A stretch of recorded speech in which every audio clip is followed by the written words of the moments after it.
सर्वसंग से प्रार्थना है। सत्संग प्रारंभ हो रहा है। कृपया सत्संग स्थल पर शांतिपूर्वक विराजमान होकर के श्रद्धा से सत्संग सुने। परमेश्वर की प्यारी आत्माओं से पुनर्निवेदन है, सत्संग प्रारंभ हो रहा है। कृपया सत्संग स्थल पर शांतिपूर्वक विराजमान होकर के श्रद्धा से सत्संग सुने। सत साहिब सतगुरुदेव की जय। बंदी छोड़ कबीर परमेश्वर जी की जय। बंदी छोड़ गरीबदास जी महाराज जी की जय। स्वामी राम देवानंद जी गुरु महाराज जी की जय हो।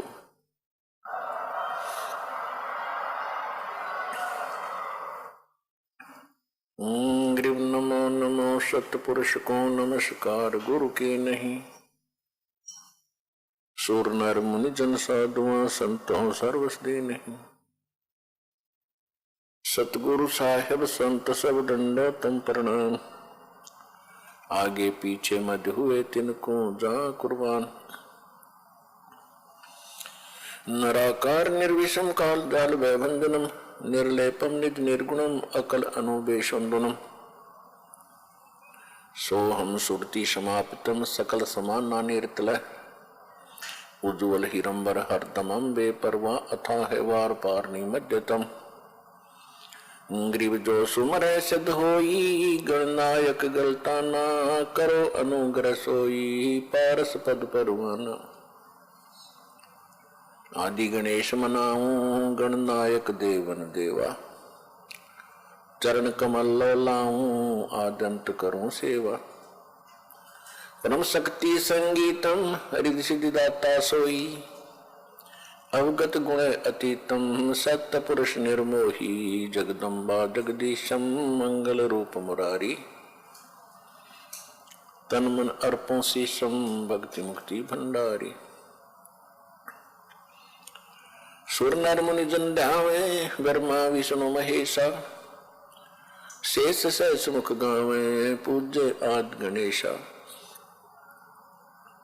इंद्र कुबेर सरीखा वरुण धर्मराज ध्यावे। समर्थ जीवन जी का मन इच्छा फल पावे। 33 कोटि अधारा ध्यावे 88। उतरे बहुजल पारा कट है यम की फांसी। 33 कोटि अधारा ध्यावे 88। उतरे बहुजल पारा कट है यम की फांसी। कर जोरों विनती करूं धरूं चरण पर शीश। गुरु जी राम देवानंद जी महाराज ने दियो नाम बख्शीश। कोटि कोटि सिजदा करूं कोटि कोटि प्रणाम। चरण कमल में राखियो मैं बांधी जाम गुलाम। कुत्ता हूँ गुरुदेव का रामपाल दास का नाम। गले प्रेम की जेवड़ी जाखे चोवर जाऊं। तो करो तो हो बावड़ू। दूर दूर करो तो जाऊं। जो रखो तो ही रहूं। जो देवो सो खाऊं।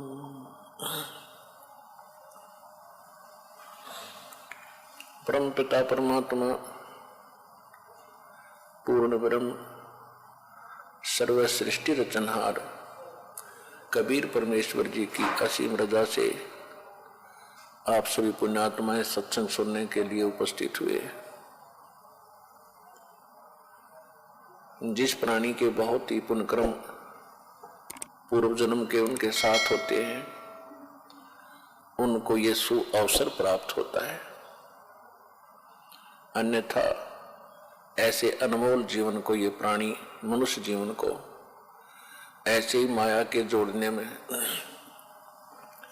और संसारिक परंपराओं को निभाने में, इसी में नष्ट करके आगे महाकष्ट को प्राप्त होता है। 84 लाख प्रकार के प्राणियों के शरीरों में ना जाने कितने कष्ट उठाता है, जंगलों में भटकता है, भूखा प्यासा, गर्मी सर्दी, इनसे पशु पीछे पड़े रहते हैं, एक पल की चैन नहीं। जिन प्राणियों को ये मानव शरीर प्राप्त होता है, उनके ऊपर परमात्मा की विशेष श्रद्धा होती है। पिछले पुण्य कर्म बहुत ज्यादा उनके संग होते हैं। अन्य समाज के विचारों से हमने इतना अवश्य जान लिया कि निर्वाह के लिए हमने भरसक प्रयत्न करना चाहिए। यदि हम मेहनत प्रयत्न नहीं करेंगे तो भूखे मर जाएंगे, हमारे बच्चे नहीं पलेंगे। ये तो बात बिल्कुल सही है, लेकिन ये तो है संसार के विचार। अब हमें इस मनुष्य जीवन में यदि इतना ही कार्य करना था तो ये तो पशु पक्षी भी कर रहे हैं। मनुष्य भी अच्छी तरह प्यार से अपने बच्चों को पालते हैं। पक्षी अपने मुख में आहार लेकर आता है, अपने बच्चों को खिलाता है, अपने मुख से निकालकर बाद में स्वयं खाता है। तो हमसे भी ज्यादा लाड से प्यार से अपने बच्चों की परवरिश पक्षी भी करते हैं, और यही कर्म हम कर रहे हैं। तो मनुष्य जीवन का क्या लाभ हुआ? इतना कर्म नहीं, इतना ही कार्य नहीं था। अब सत्संग में आने से प्राणी को ज्ञान होता है कि मनुष्य जीवन का एक विशेष कार्य था। यदि वो कार्य मनुष्य जीवन प्राप्त प्राणी नहीं करता है तो उसका मनुष्य जीवन पशु के तुल्य है, पक्षियों के तुल्य है। जैसा क्रिया वो करते ऐसे ही ये सब कर। आप जी के ऊपर वो कृपा हुई है जो परमात्मा ने आपको मनुष्य जीवन दिया। मनुष्य जीवन के बाद फिर आपको सत्संग प्राप्त हुआ। अब इसमें थोड़ी सी सावधानी की आवश्यकता है कि एक तो आप जी ने ज्ञान पूर्ण रूप से ग्रहण करना है। परमेश्वर ने आपको ऐसे स्थान पर लाकर खड़ा कर दिया है कि शायद असंख्य युगों के बाद आपको ये अवसर प्राप्त हुआ होगा। ऐसे स्थान पर ऐसे ज्ञान को प्राप्ति के लिए तुम आए हो, तो इसमें बड़ी सावधानी बरतनी है। ज्ञान ध्यान से ग्रहण करना है। यह सब प्रमाण दिखाई जाते हैं।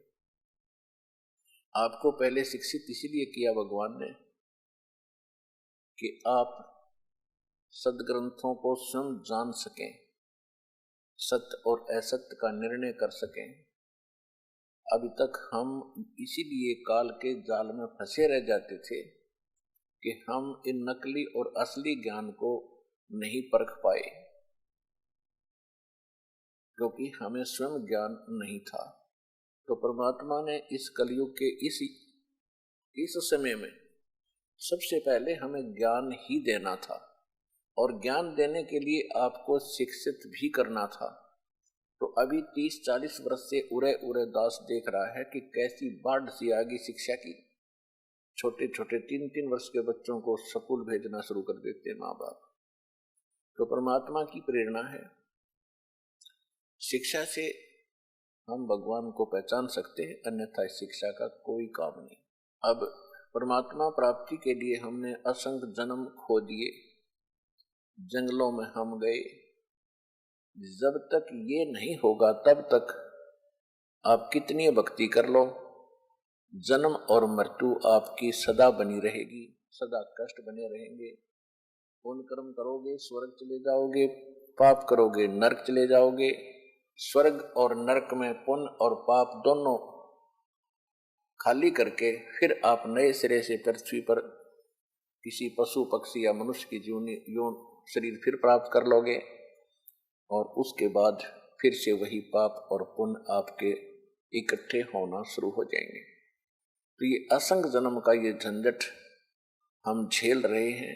अब ये अवसर प्राप्त हुआ है कि हम अब परमात्मा का ज्ञान ग्रहण करके जरा और मरण, जन्म और मरण, इनसे छुटकारा पा सकते हैं। उसके लिए एक प्रॉपर तरीका है। कोई भी कार्य हम करते हैं उसकी सफलता के लिए कुछ फार्मूले होते हैं, तो वो कंप्लीट फार्मूला इस दास के पास उपलब्ध है मोक्ष पाने का। यहाँ भी सुख, संसार में भी सुख, शारीरिक सुख, मानसिक सुख और कोई तीन ताप का कष्ट हो वो भी दूर होगा यदि श्रद्धा से भक्ति आप करोगे। तो परमात्मा के ज्ञान को और भक्ति मार्ग को पहचानने के लिए, सत्य और असत्य का निर्णय करने के लिए हमने कोई आधार मानना पड़ेगा। बगैर किसी आधार से हम सत्य और असत्य का निर्णय नहीं कर सकते। तो उसके लिए हम किस चीज को आधार माने? अभी तक जितने भी हमारे धर्म गुरु हुआ करते थे वो सभी यही कहते थे कि हम अपने जो सदग्रंथ हैं, शास्त्र हैं, वेद है, गीता है, पुराण है, इन पवित्र सदग्रंथों से हम आपको ज्ञान सुना रहे हैं। अब जैसा उन्होंने वेद और गीता और पुराणों को जाना था वो ज्ञान हमारे पास था कि हमारे धर्मगुरु ये बता रहे हैं कि वेदों में, गीता में, पुराणों में ऐसा लिखा है। उन्होंने क्या बताया था हमारे को कि ब्रह्मा, विष्णु, महेश और ये सभी अजरो अमर हैं। विष्णु और शंकर जी की भक्ति करनी चाहिए। ये अजन्मा हैं, इनके कोई माता पिता नहीं है। इन्होंने ये ज्ञान दिया था हमें वेदों का नाम लेकर कि वेदों में ऐसा लिखा है, पुराणों में ऐसा लिखा है। और श्रीमद् भगवत गीता में श्री कृष्ण जी को पूर्ण परमात्मा सिद्ध करके इन्होंने अपने लोक वेद दंत कथा हमें सुना रखी थी। और परमात्मा स्वयं आते हैं अपना यथार्थ ज्ञान बताने के लिए। वो प्रत्येक युग में आते हैं, लेकिन उस समय हम परमात्मा को पहचान नहीं पाते क्योंकि हमने ज्ञान गलत ग्रहण कर रखा होता है। और हमारी जो बुद्धि होती है वो इस बात पर टिकी होती है कि परमात्मा तो निराकार होता है। फिर कुछ एक ऐसा ज्ञान हमें मिला था कि श्री राम, श्री कृष्ण ये परमात्मा थे, पूर्ण ब्रह्म थे, सारी सृष्टि के रचने वाले थे। फिर हम अगर साकार भगवान को मानने लगे तो राम और कृष्ण इन्हीं तक सीमित हो गए। अब हमें अपने सदग्रंथों 600 वर्ष पहले भगवान ने आकर बताया था, तीन देव की जो करते भक्ति उनकी कदे ना होवे मुक्ति। कि ब्रह्मा, विष्णु, महेश की जो भक्ति करते हैं उनका मोक्ष कभी नहीं हो सकता, क्योंकि ये तीनों देवता भी नाशवान हैं। और नाशवान की भक्ति करेंगे तो हम स्थिर कैसे हो सकते हैं, हमारा मोक्ष कैसे हो सकता है? कौन सा मोक्ष? श्रीमद् भगवत गीता अध्याय नंबर 18 के श्लोक नंबर 62 में कहा कि अर्जुन तू सर्वभाव से उस परमेश्वर की शरण में जा, उसकी कृपा से तू परम शांति को और सनातन परम धाम को प्राप्त होगा। गीता अध्याय नंबर 15 के श्लोक नंबर 4 में कहा कि अर्जुन तत्वदर्शी संत की प्राप्ति के उपरांत परमेश्वर के उस परम पद की खोज करनी चाहिए जहां जाने के बाद साधक फिर लौटकर कभी संसार में नहीं आते और केवल उसी परमात्मा की भक्ति कर जिसने सब ब्रह्मांडों की रचना की है। तो इससे एक तो यह सिद्ध हो गया कि गीता ज्ञान दाता से अन्य कोई भगवान है, और गीता ज्ञान देने वाला स्वयं कह रहा है कि उस परमात्मा की भक्ति करो, अन्य की नहीं करनी। और उसकी भक्ति से आप वो पद प्राप्त करोगे, वो स्थान प्राप्त करोगे कि फिर कभी जरा मरण नहीं होगा, फिर लौटकर संसार में कभी नहीं आओगे। अपने विषय में गीता ज्ञान देने वाला भगवान खुद कह रहा है कि अर्जुन दूसरे अध्याय के 12वें श्लोक में, चौथे अध्याय के 5वें और 9वें श्लोक में, 10वें अध्याय के दूसरे श्लोक में कि अर्जुन तेरे और मेरे बहुत जन्म हो चुके हैं, तू नहीं जानता मैं जानता हूं। इससे सिद्ध है कि गीता ज्ञान देने वाला भी नाशवान, तो उसके पुजारी आप नाशवान। तो वो मोक्ष नहीं हुआ जो 15वें अध्याय के 4थे श्लोक में लिखा है कि जहां जाने के बाद साधक फिर कभी लौटकर संसार में नहीं आता। 18वें अध्याय के 62वें श्लोक में क्या है कि उस परमेश्वर की शरण में जा जो पूर्ण मोक्ष देता है, उसकी कृपा से तू परम शांति को प्राप्त होगा और शाश्वत स्थान को प्राप्त होगा। शाश्वत स्थान माने जिस स्थान का कभी नाश ना होता हो, हम उसे सतलोक कहते हैं और गीता में उसको सनातन परम धाम कहा है। तो सतलोक की प्राप्ति के लिए फिर उसने बताया है कि उस परमात्मा की शरण में जा जो ये मोक्ष तुझे प्राप्त कराएगा। उसके लिए 4थे अध्याय के 34वें श्लोक में कहा कि अर्जुन, उस ज्ञान को, जो ज्ञान 4थे अध्याय के 32वें श्लोक में कहा है कि परमात्मा स्वयं आते हैं अपने मुख कमल से तत्व ज्ञान, यथार्थ ज्ञान, अपने द्वारा रची हुई सृष्टि का और यज्ञों यानी धार्मिक अनुष्ठानों की जानकारी वो स्वयं अपने मुख कमल से बोलकर देते हैं। 4थे अध्याय के 32वें श्लोक में एक ब्रह्मणे मुखे शब्द है मूल पाठ में। तो इन अनुवादकों ने अपनी अज्ञानता के कारण उसका अनर्थ कर दिया। ब्रह्मणे मुखे का अर्थ कर दिया इन्होंने वेद की वाणी, ब्रह्मणे का अर्थ लिख दिया वेद। ये गलत कर दिया। ब्रह्मणे का अर्थ 17वें अध्याय के 23वें श्लोक में इन्हीं अनुवादकों ने सही किया है। उसका अर्थ क्या है? ब्रह्मणे का अर्थ किया है सच्चिदानंद घन ब्रह्म यानी पूर्ण परमात्मा। ओम तत् सत इति निर्देश ब्रह्मणे त्रिविध समर्थ है। उसका अर्थ बनता है कि उस सच्चिदानंद घन ब्रह्म पूर्ण परमात्मा के पाने के का 3 मंत्र का जाप है ओम तत् सत इति निर्देश है। तो वहां ब्रह्मणे शब्द है, तो ब्रह्मणे शब्द का अर्थ सही किया वहां पर इन्होंने, इनकी बुद्धि वहां विचलित नहीं हुई। सच्चिदानंद घन ब्रह्म के पाने का यानी गीता ज्ञानदाता से कोई और परमात्मा है, वो ब्रह्मणे कहलाता है यानी ब्रह्म से बड़ा भगवान। ब्रह्म ते गीता ज्ञानदाता है, श्री कृष्ण में प्रवेश करके बोल रहा है, ये काल है। तो गीता अध्याय नंबर 4 के श्लोक नंबर 32 में लिखा है कि परमात्मा अपने मुख कमल से जो ज्ञान देता है स्वयं प्रकट होकर, वो ज्ञान है तत्व ज्ञान, वो यथार्थ ज्ञान है। उसके अंदर वो परमात्मा के पाने का कंप्लीट कोर्स है। 4थे अध्याय के 34वें श्लोक में उसने कह दिया कि उस ज्ञान को तत्वदर्शी संत जानते हैं, उनके पास जाकर समझो, दंडवत प्रणाम करो, निष्कपट भाव से विनम्रता से प्रसन्न करो, तब वो तत्वदर्शी संत तुम्हें उस तत्व ज्ञान का उपदेश करेंगे। इससे एक तो यह सिद्ध हो गया कि गीता में वो ज्ञान नहीं है, लेकिन गीता का ज्ञान जो है ये नकारा नहीं जा सकता, इनकम्प्लीट है लेकिन यथार्थ है, अधूरा है। जैसे एक तो 5वीं कक्षा का सिलेबस होता है पाठ्यक्रम, एक 10वीं तक का होता है। तो गीता और वेद ये समझो मैट्रिक यानी 10वीं तक का सिलेबस है। 10वीं तक का सिलेबस गलत नहीं होता, आगे की पढ़ाई के लिए आगे सिलेबस और होता है, और परमेश्वर की वाणी में वो कंप्लीट है प्रथम से लेकर और लास्ट पढ़ाई तक। तो वो है तत्व ज्ञान। उस तत्व ज्ञान की प्राप्ति के उपरांत अपने को न वेदों की आवश्यकता, न गीता की, न पुराणों की, न कुरान, न बाइबल की। क्योंकि वो ज्ञान ऐसा छुप गया हमसे कि उसको तो हमने गलत मान लिया, और जो गलत ज्ञान हमें प्राप्त था उसको हमने सत्य मान लिया।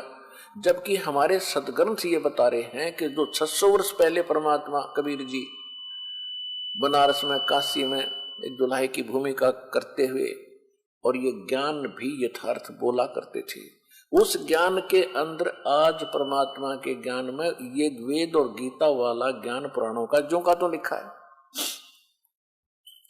और जिसकी ऑप्शन छोड़ रखी है कि उस तत्वदर्शी संत से पूछो, वो ज्ञान भी है उसमें। तो वो तत्व ज्ञान है, वो सूक्ष्म वेद है, वो पांचवा वेद है। तो सूक्ष्म वेद परमात्मा ने स्वयं आकर बोला है। तो उस ज्ञान को, जो ज्ञान हमने रिजेक्ट कर रखा था अज्ञानी संतों ऋषियों की सुनी सुनाई दंत कथाओं से, उस यथार्थ ज्ञान को पहले तो पुराणों से, वेदों से, कुरान से, बाइबल से, गीता से आपको ये सिद्ध करके दिखाया है कि ये ज्ञान परमात्मा ने 600 वर्ष पहले कहा था, जो आज हमारे पवित्र बुक्स में, होली बुक्स के अंदर विद्यमान है।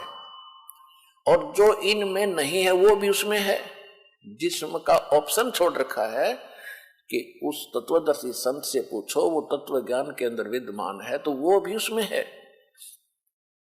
तो इन जो पवित्र इनकम्प्लीट होली बुक्स थे अपने पास, अधूरे सदग्रंथ थे, इनसे तो उस यथार्थ ज्ञान को कबीर साहिब की मुख से बोली वाणी को प्रूव किया है कि उसमें जो लिखा है वो 600 वर्ष पहले लिखा हुआ था, और आज हमारे सदग्रंथ जो इससे भी पहले के लिखे हुए थे, उनमें वही ज्ञान है जो भगवान स्वयं बताया करते थे। जितना उन्होंने बताया उतना इनमें भी मिल रहा है। तो इससे सिद्ध हो गया कि वो ज्ञान सारा ही शुद्ध सत्य है जो परमात्मा ने बोला था।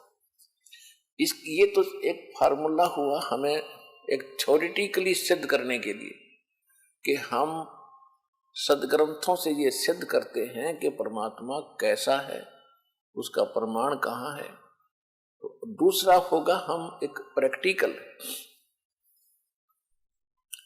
प्रैक्टिकल जिसने किया है। तो प्रैक्टिकल के अंदर थ्योरी वही होती है जो पहले हमारी अवेलेबल होती है सिलेबस में, उस थ्योरी को ही देखकर हम फिर प्रैक्टिकल करते हैं। जिन महापुरुषों ने उसी सिद्धांत से जो प्रैक्टिकल किया, उन्होंने भी फिर वही बताया है कि परमात्मा कैसा है, कौन है, कहाँ रहता है। और जिस प्रैक्टिकल से या जिस साधन से, जिस फार्मूले से उन्होंने परमात्मा को पाया, उनकी अमृत वाणी में वो मंत्र लिखे हुए हैं कि हमने ये मंत्र जाप किया तो हमारा उद्धार हुआ।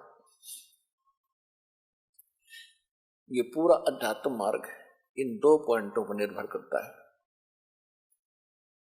एक तो हम अपने सदग्रंथों को सही मानते हैं, उसमें जो प्रमाण है, फिर हम उन महापुरुषों को भी सत्य मानते हैं, उनकी महिमाष्टक गाते सुनते आए, उनकी वाणी को भी अपने ज्ञान के आधार में लेते रहे सत्संग में। और उन्होंने कैसे भगवान पाया और कैसा बताया, और वही वेदों में मिला और वही परमात्मा की वाणी में मिला। तो इन सबसे मिलकर के एक निष्कर्ष निकल आता है कि ये तो भगवान है, इसके पाने का ये तरीका है। इसके अतिरिक्त और कोई साधना करते हैं तो वो व्यर्थ है। गीता अध्याय नंबर 16 के श्लोक 23 और 24 में स्पष्ट किया है कि शास्त्र विधि को त्याग कर जो मनमाना आचरण करते हैं, यानी जो सदग्रंथों में जो विधि लिखी है भगवान की भक्ति की, उससे हटकर जो अन्य कोई साधना करता है, जाप करता है, कोई क्रिया करता है, तो वो शास्त्र विरुद्ध है। और शास्त्र विधि को त्याग कर जो मनमाना आचरण करते हैं, उनको न तो सुख होता है, न उनको कोई सिद्धि प्राप्त होती है, न उनकी गति होती है। तो इसे सिद्ध है कि व्यर्थ हुए वो साधना। और हमने कौन सी साधना करनी चाहिए? 24वें श्लोक में 16वें अध्याय के गीता में लिखा है कि इससे तेरे लिए अर्जुन कर्तव्य और अकर्तव्य की अवस्था में, यानी कौन सी साधना करनी चाहिए और कौन सी ना करनी चाहिए, सदग्रंथ ही प्रमाण है। किसी की दंत कथा पर विश्वास करके अपना जीवन नष्ट ना करना। फिर दूसरे अध्याय के 53वें श्लोक में श्रीमद् भगवद गीता में लिखा है कि जिस समय अर्जुन तेरी बुद्धि भ्रमित करने वाले भिन्न भिन्न प्रकार के विचारों से हटकर एक तत्व ज्ञान पर, परमात्म ज्ञान पर स्थिर हो जाएगी, तब तू योगी होगा, यानी भगत बनेगा, योग को प्राप्त होगा। नहीं तो तुझे कोई भी डगमा कर देगा किसी पॉइंट पर आकर के। तो जब तेरी बुद्धि भिन्न भिन्न प्रकार के भ्रमित करने वाले धार्मिक विचारों से हटकर एक तत्व ज्ञान के ऊपर, परमात्म ज्ञान पर स्थिर हो जाएगी, तब तू योग को प्राप्त होगा। तब तो तू योगी बनेगा, भगत बनेगा।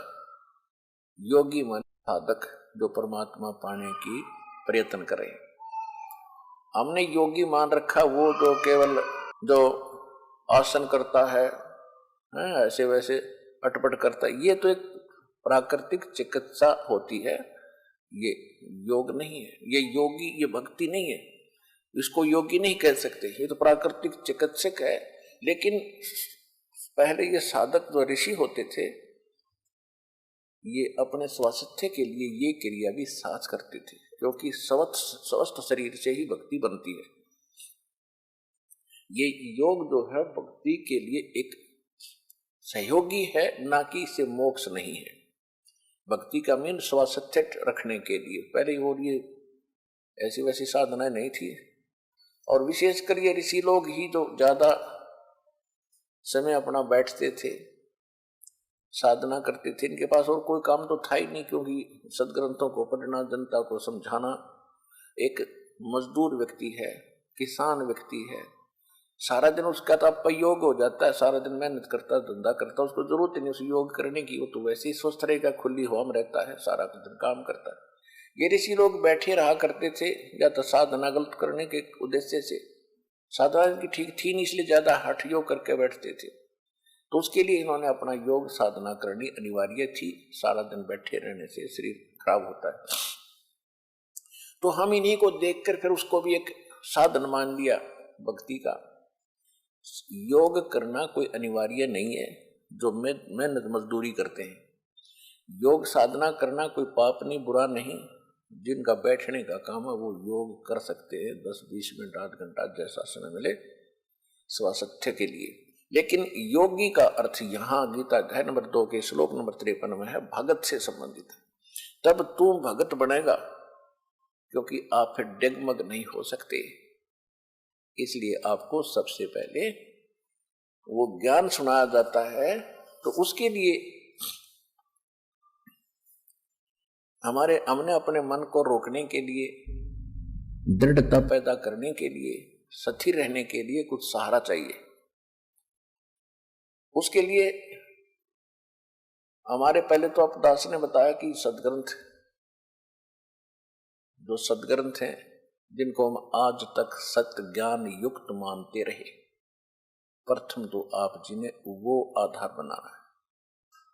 दूसरे फिर हमारा जो दास आपको प्रमाणित करके दे रहा है कि इससे भी ऊपर उठ के एक ऐसा ज्ञान है, ऐसा सूक्ष्म वेद है, तत्व ज्ञान है, जिसमें इन ग्रंथों वाला ज्ञान तो है ही है, और जो इनमें नहीं है, इनमें किसी और से जानने के लिए कहा है, वो भी उसमें है। लेकिन वो भी एक वेद है, सूक्ष्म वेद है। जब इन वेदों को हमारे धर्म गुरु नहीं समझ सके, तो सूक्ष्म वेद को समझना तो बहुत ही दूर की बातें हैं। आप जी के रूबरू दास ने बहुत बार किया है कि वेदों में परमात्मा मनुष्य दृश्य है, साकार है, और वो ऊपर एक स्थान पर रहता है, वो सतलोक में रहता है, और वहां पर राजा के समान विराजमान है, और उसके सिंहासन यानी तख्त के ऊपर बैठा है। सारी सृष्टि राजा के समान देखने में राजा के समान है, उसकी सारी शोभा, सिर पे मुकुट है मालिक के, ऊपर एक बहुत बड़ा छत्र है, और उनके एक रोम में, यानी बाल, रोम बोलते हैं, बाल, शरीर के बाल को रोम बोलते हैं, और जहां रोम ये बाल उगा है उसको रोमकूप बोलते हैं, यानी बाल कहो ये रोमकूप। तो इसमें करोड़ सूर्य मिला दे, करोड़ चंद्रमा, इतना उनके एक बाल की शोभा है। तो इससे ये परमात्मा, ये वेदों में लिखा है, और यही परमात्मा ने स्वयं आकर बताया है, और यही उन महापुरुषों ने ज्ञान दिया है, बताया, आंखों देखा जिनको परमात्मा मिले हैं। और वो परमात्मा फिर वहां से चलकर आता है, सह शरीर आता है, और 3 प्रकार से वो अपनी लीला करता है। 3 प्रकार के शरीर से, 3 प्रकार की अपने लीला में शरीर बनाकर करता है। एक तो वो ऊपर बैठे रहते हैं, दूसरा जब संसार में आते हैं प्रत्येक युग के अंदर एक शिशु रूप धारण करके किसी सरोवर के अंदर कमल के फूल पर विराजमान होते हैं। वहां से उनको निसंतान पति पत्नी दंपति उठा ले जाते हैं, वहां उनके घर उनकी परवरिश होती है। और भगवान की परवरिश बाल अवस्था में कंवारी गायों से होती है, ऐसा हमारे वेद बताते हैं। ऋग्वेद मंडल नंबर 9 सूक्त 1 मंत्र 9 में ये प्रमाण है कि उस नवजात शिशु रूप में प्रकट परमात्मा की परवरिश की लीला कंवारी गायों के द्वारा होती है। और फिर वो धीरे धीरे लीला में शरीर में बड़ा होते हैं, तो छोटी सी आयु में ही वो परमात्मा बड़े बड़े विद्वानों के छक्के छुड़ा देते हैं ज्ञान में, क्योंकि वो आते ही ज्ञान बताने के लिए है। तो इसी लीला में परमात्मा इसी प्रकार लीला करते हुए आज से 600 वर्ष पहले भगवान वो पूर्ण परमात्मा काशी के अंदर बनारस शहर में एक लहर तारा नामक तालाब था, उसमें कमल के फूल खिले हुए थे। और लहर तारा तालाब जो है गंगा दरिया के जल से जो वर्षा के दिनों में ओवरफ्लो होकर के गौ घाटों पर से उतर कर एक सरोवर का रूप धारण कर लेता था और सारा साल उसका निर्मल जल रहता था। उसमें कमल के फूल उगे हुए थे। कमल के फूल पर आकर परमात्मा सतलोक से आकर विराजमान हुए और नवजात शिशु का रूप बनाकर वहां कमल के फूल पर वो विराजमान हो गए। इनके प्रत्यक्ष दृष्टा थे ऋषि अष्टानंद। अष्टानंद नाम के एक ब्राह्मण ऋषि थे। उसमें स्वामी रामानंद एक बहुत बड़े विद्वान माने जाते थे, वेद और गीता के पुराणों के। तो उनके शिष्य थे अष्टानंद जी। अष्टानंद जी प्रतिदिन उसी सरोवर पर स्नान करने के लिए जाया करते थे। गर्मी का मौसम था, ज्येष्ठ उतरते की पूर्णमासी, ज्येष्ठ सुदी पूर्णमासी को प्रतिदिन की तरह अष्टानंद भी अपनी साधना कर नहाकर स्नान करके साधना करने के लिए तत्पर थे। उधर से परमात्मा सतलोक के नवजात शिशु रूप में आ रहे थे। उनका बहुत ज्यादा तेज था, जैसे तारा सा टूटता है। अष्टानंद जी ने देखा कि प्रकाश इतना गजब का प्रकाश किस चीज का है। जो ही उसने चरम दृष्टि से देखना चाहा, उसकी आंखें बंद होगी, इतना नूर था, इतना तेज था। जैसे हम सूर्य की ओर देखते हैं तो हमारी चरम दृष्टि सूर्य के प्रकाश को सहन नहीं कर पाती, आंखें बंद हो जाती। बंद होने के बाद हमें परमात्मा की सूर्य का जो प्रकाश रहित आकार होता है, केवल वो दिखाई देता है। इसी प्रकार जब अष्टानंद जी ने ऊपर से आ रहे प्रकाश पुंज को देखा, उसकी आंखें उसको सहन नहीं कर सकी, आंखें बंद हुई, साइड में कर ली। तो क्या देखा कि उसने एक नवजात शिशु देखा, प्रकाश रहित शरीर उसका, और उसी का वो प्रकाश था। फिर आंखें खोली तो क्या देखा कि वो प्रकाश एक कोने में लहर तारा तालाब में सिमट गया। अंधेरा था, ब्रह्म मुहूर्त यानी सूर्य उदय होने से लगभग 1.5 घंटा पूर्व की बात थी पहले। उसको फिर कुछ दिखाई नहीं दिया, अपनी आंखों में जरूर उसके प्रतिबिंब बन गया था बच्चे का, वो कुछ देर में समाप्त हो गया। अब उसने सोचा भी ये तो बहुत ही अजीबोगरीब दृश्य मैंने देखा है। अब भगत साधक को कोई समस्या आती है भक्ति मार्ग में, तो अपने गुरु जी से ही समाधान चाहते हैं। अष्टानंद जी अपने गुरु जी के पास चले गए, रामानंद जी के पास, अपनी शंका का समाधान कराने के लिए। स्वामी रामानंद जी विष्णु जी के पुजारी थे और वेदों के प्राकांड ज्ञाता माने जाते थे, पुराणों के बड़े विद्वान माने जाते थे, गीता उनको कंठस्थ याद थी। अब इन विष्णु जी के जो पुजारी थे वो पंडित स्वामी रामानंद जी, तो आज तो आप बहुत आसानी से समझ सकते हो कि फिर वो कितनी वेदों को समझा होगा और कितना उसने पुराणों को जाना होगा। फिर भी उस आधार से उस समय वो बड़े विद्वान माने जाते थे और 1400 ऋषि प्रचारक बना रखे थे। उनमें से एक अष्टानंद जी भी थे।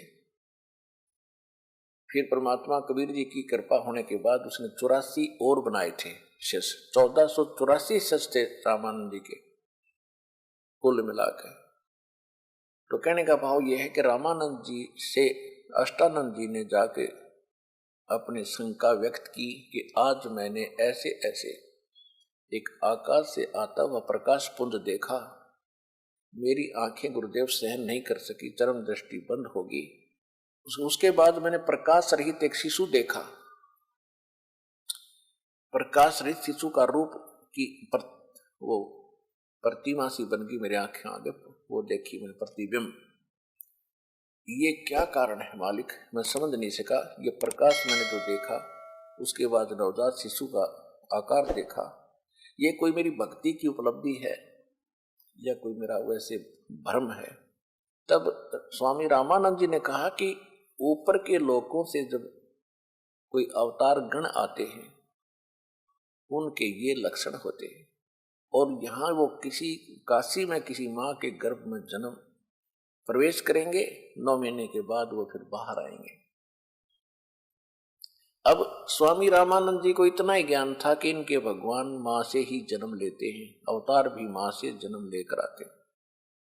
अब गुरुजी जो शंका समाधान कर देते हैं, शिष्य के लिए फाइनल होती है। अष्टानंद का शंका समाधान जैसा रामानंद जी ने कराया वो कर दिया। उधर से एक नीरू नीमा नाम के एक मुसलमान दुल्हे थे। इसी जन्म में वैसे वो ब्राह्मण ब्राह्मणी थे। गौरी शंकर नाम था नीरू का, सरस्वती नाम था नीमा का। मुसलमानों ने उनको जबरदस्ती मुसलमान बना दिया था, जिस कारण से पहले वो शंकर जी के पुजारी होने के नाते शंकर जी की शिव कथा सुना करके वो अपना रोजी रोटी चला रहे थे। फिर ब्राह्मणों ने जब देखा, उन धर्म गुरुओं ने, ब्राह्मण जो पहले से ही गौरी शंकर से ईर्ष्या रखते थे, क्योंकि गौरी शंकर एक निस्वार्थ ब्राह्मण थे, निस्वार्थ कथा करते थे, किसी को बहकाते नहीं थे, ना श्राद्ध कर्म करते थे, ना किसी को मूर्ख बनाते थे, तुम पर करड़ाई है, इतने पैसे दे दो, इतने कपड़े रख दो। वो केवल भगवान की कथा सुना के अपना जो दक्षिणा आती थी, उस दक्षिणा से अपना गुजारा कर रहे थे। फिर मुसलमान और दूसरे जो वो ब्राह्मण थे जो लोगों को ठगते थे, अपना रोजी रोटी चला रहे थे, वो उससे ईर्ष्या करते थे, क्योंकि सभी उसके प्रशंसक बन गए थे। जिस कारण से मुसलमानों का दाव लग गया कि ये ज्यादा प्रचार गौरी शंकर कर रहा है हिंदू धर्म का, और क्यों ना इसको मुसलमान बना दें। और दूसरे जो धर्म गुरु हैं, जो जनता को बहकाते हैं लड़ने मरने के लिए, वो पहले से इसके विरोधी हैं, वो कुछ करेंगे ही नहीं। और ऐसा ही हुआ। तो नीरू नीमा गौरी शंकर सरस्वती से उनका नाम बदल दिया, गौरी शंकर का नाम रख दिया नूर अली, उसको फिर नीरू कहने लगे, और सरस्वती का नाम रख दिया नियामत, उसको नीमा कहते हैं। ऐसे अब भ्रंश गांव में छोटे नाम बना लेते हैं। तो नीरू और नीमा नाम से वो प्रसिद्ध हो गए। तो नीरू नीमा निसंतान थे, उम्र 60 के आसपास हो चुकी थी। भले ही वो मुसलमान बन गए थे, लेकिन फिर भी भगवान शंकर की याद उनको हमेशा बनी रहती थी। तो एक दिन नीमा ने विशेष उसी दिन स्नान कर, और उनको गंगा में स्नान करना बंद कर दिया, उस घाट पर जहां ब्राह्मण नहाते थे गंगा में। तो उनके लिए समस्या आ गई स्नान करने की, प्रतिदिन स्नान करना उनके लिए अनिवार्य था। तो वो भी स्नान करने के लिए प्रतिदिन उस लहर तारा तालाब पर जाया करते थे। जिस दिन परमात्मा वहां सतलोक से चलकर आए, कमल के फूल पर लहर तारा तालाब में प्रकट हुए, अष्टानंद जी ने उनको देखा। उसके बाद उसी दिन सुबह सुबह उसी वक्त उठकर वो दिल्ली आते थे ब्रह्म मुहूर्त में। तो नीरू नीमा दोनों अपने घर से चलते हैं कुटिया से। तो नीमा को पहले दिन कोई ऐसी संसारिक रिश्तेदार कोई उनके घर आ गई उसने भी नीमा से पूछा कि आपके कोई संतान नहीं है? तो उसने कहा नहीं, संतान नहीं है। तो ये बात चली पड़ती है कि संतान तो होनी चाहिए थी। भगवान या क्या किया परमात्मा ने आपके साथ? कोई बच्चा है तो संसार में हिस्सा है, नहीं तो ऐसे ही दुखी होकर मर जाना है। ऐसा जन्म हुआ या ना हुआ बराबर है। तो जैसे संसार के विचार ऐसे ही होते हैं, लेकिन परमात्मा के अध्यात्म मार्ग के इसके विपरीत विचार होते हैं। यहां जिसके भी कोई संतान है, ये कोई वैसे नहीं है लड़का है या लड़की है, ये नाता रिश्ता कोई जुड़ा है। ये पिछले संस्कार हैं, पिछले जन्म का आपने किसी का लेना है, किसी का देना है, वो पुत्र पुत्री रूप में आपसे प्राप्त कर रहे हैं। और जिनके संतान नहीं है वो फ्री हो चुके हैं, उनका कोई अभी किसी से लेना देना शेष नहीं है। यदि उनको भक्ति मिल जाती है, वो तो बहुत आसानी से पार हो सकते हैं, बहुत ही आसानी से, उनको तो देर नहीं लगे। लेकिन हमारे संसार के विचार उनको इतने विचलित कर देते हैं, वो भक्ति तो भूल जाते, एक खीरट लगा लेते, संतान हो संतान हो संतान हो। अब वहां संतान भी नहीं हो सकती ऐसे कहने से, क्योंकि उनके भाग्य में नहीं।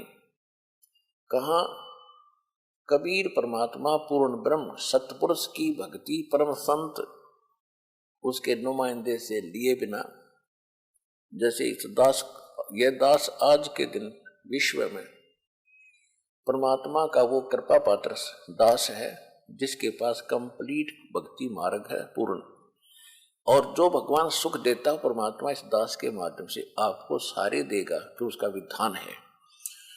जो इस दास के अतिरिक्त या परमात्मा आए थे उसके अतिरिक्त अन्य कहीं भी भक्ति भी कर रहे हैं और उनके कोई ऐसी आपत्ति है, जैसे संतान के ऊपर बात चल रही है, तो वो वहां तो संतान उनको मिलनी ही नहीं, और तो वो रट लगाकर फिर क्या करते हैं, कोई बच्चा गोद लेते हैं किसी का।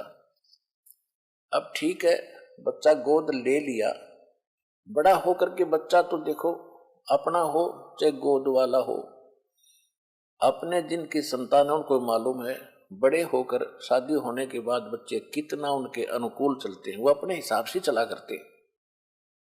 तो उसको अंत में जिन्होंने बच्चा गोद लिया है, अंत में उसका विवाह भी होगा, उसके बच्चे भी होंगे, वो फिर बूढ़ा बुढ़िया बाद में बैठकर रोते हैं कि देखा आज हमसे ये ऐसा व्यवहार कर रहा है, हमारा अपना बच्चा होता तो क्या ये ऐसे करता, यानी फिर उससे भी छक लेंगे वो, लास्ट में उससे भी तंग आ लेंगे। और फिर विशेषकर माई के मन में यह बात निकलती नहीं मन से कि भगवान मेरा अपना बच्चा होता, मेरा संतान नहीं हुई, इससे कसक में वह मर जाती है। अब काल कितना जालिम है, ये कुछ सुख तो दे नहीं सकता, दुख दे सकता पूरा। फिर वो क्या बनती है, वो बहन अगले जन्म में उसको कुतिया का जन्म मिलता है, क्योंकि संतान की भूखी मरी थी, कुतिया बन गई। अब काल मजे लेता है उसके के ले तो संतान पैदा कर करके छक ले, एक एक 8-8 एक एक 8-8 साल में 2-2 पूरे कर ले, अपनी कसर काट ले। फिर बनाओगा सूरी, उसने सूरी ले, फिर 12-12 कट्ठे पैदा कर ले, ये भी तो संतान है, वो किनारी संतान थी। तो वह दुर्गति और मोल ले ली उस बहन ने, वहां भक्ति भी नहीं थी और वह संतान भी नहीं मिलनी थी। और यहां क्या होगा, भगवान के शरण आने से एक तो ज्ञान होगा, अगर परमात्मा चाहेगा तो आपको संतान भी देगा। भगवान के हाथ में सब कुछ, एक मिनट में हाथ जुड़वा देगा भगवान। लेकिन यहां उद्देश्य आपका मोक्ष कराना होना चाहिए, आपका उद्देश्य मोक्ष कराना होना चाहिए, ना कि केवल ये व्यर्थ की डिमांड ही लेकर बताना। परमात्मा आपके, क्योंकि हमारा उद्देश्य मोक्ष कराना, और मोक्ष हो गया तो आपका सदा का झंझट मिटेगा। ये लड़के लड़की संतान तो असंख्यों बार पैदा कर लिए, असंख्यों बार आपके सामने मर लिए, और हाहाकार आपने 100 बार कर ली। तो ये कोई जीवन नहीं है, इसी आशा को लेकर ही केवल सतलोक आसन बरवाला में आना आपका व्यर्थ है। यहां आने के लिए मूल उद्देश्य आप मोक्ष समझो, जो सबसे दुर्लभ वस्तु यहां प्राप्त है। उसके साथ साथ परमात्मा चाहेगा कि आपको कोई संतान अपनी देनी है तो दे देगा, उसके बच्चे पाल पोस देंगे, उसकी आत्मा को बड़ी करेंगे। और नहीं देता है तो शुक्र बनाओ दाता का कि आप जो करोगे वो सही करोगे मालिक, और हमें तो ज्ञान नहीं, अपना मोक्ष उद्देश्य रखो, नहीं तो फिर वह दुर्गति होगी जो अभी बताई। क्योंकि यहां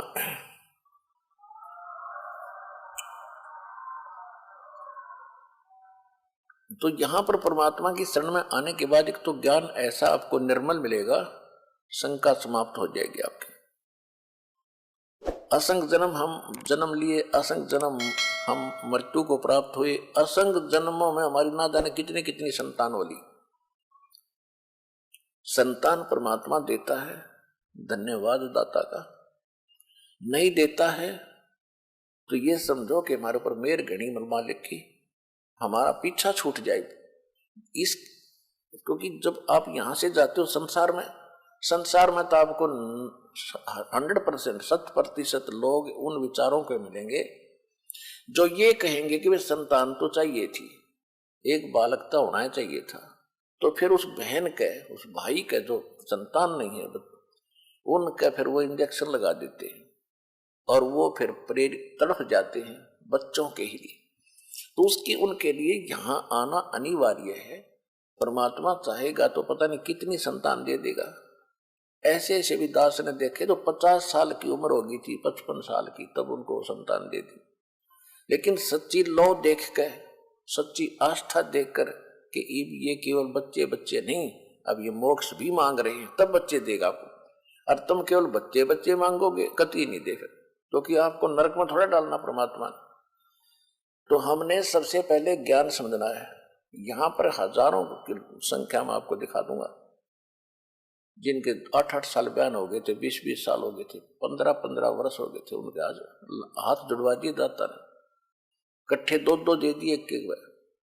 तो कहने का भाव यह है कि जब आपकी आस्था यहां हो जाएगी ना, भगवान मनता मोक्ष दो, तब देगा आपको। और तुम यही मांगो कि बच्चा ही बच्चा हो, और आपने वो नरक में डाला कि वो बच्चा ऐसी गलती कर दे, जेल में आप भी हो और वो बच्चा भी हो, तो ऐसा परमात्मा थोड़ी फांसी गाल देगा आपका।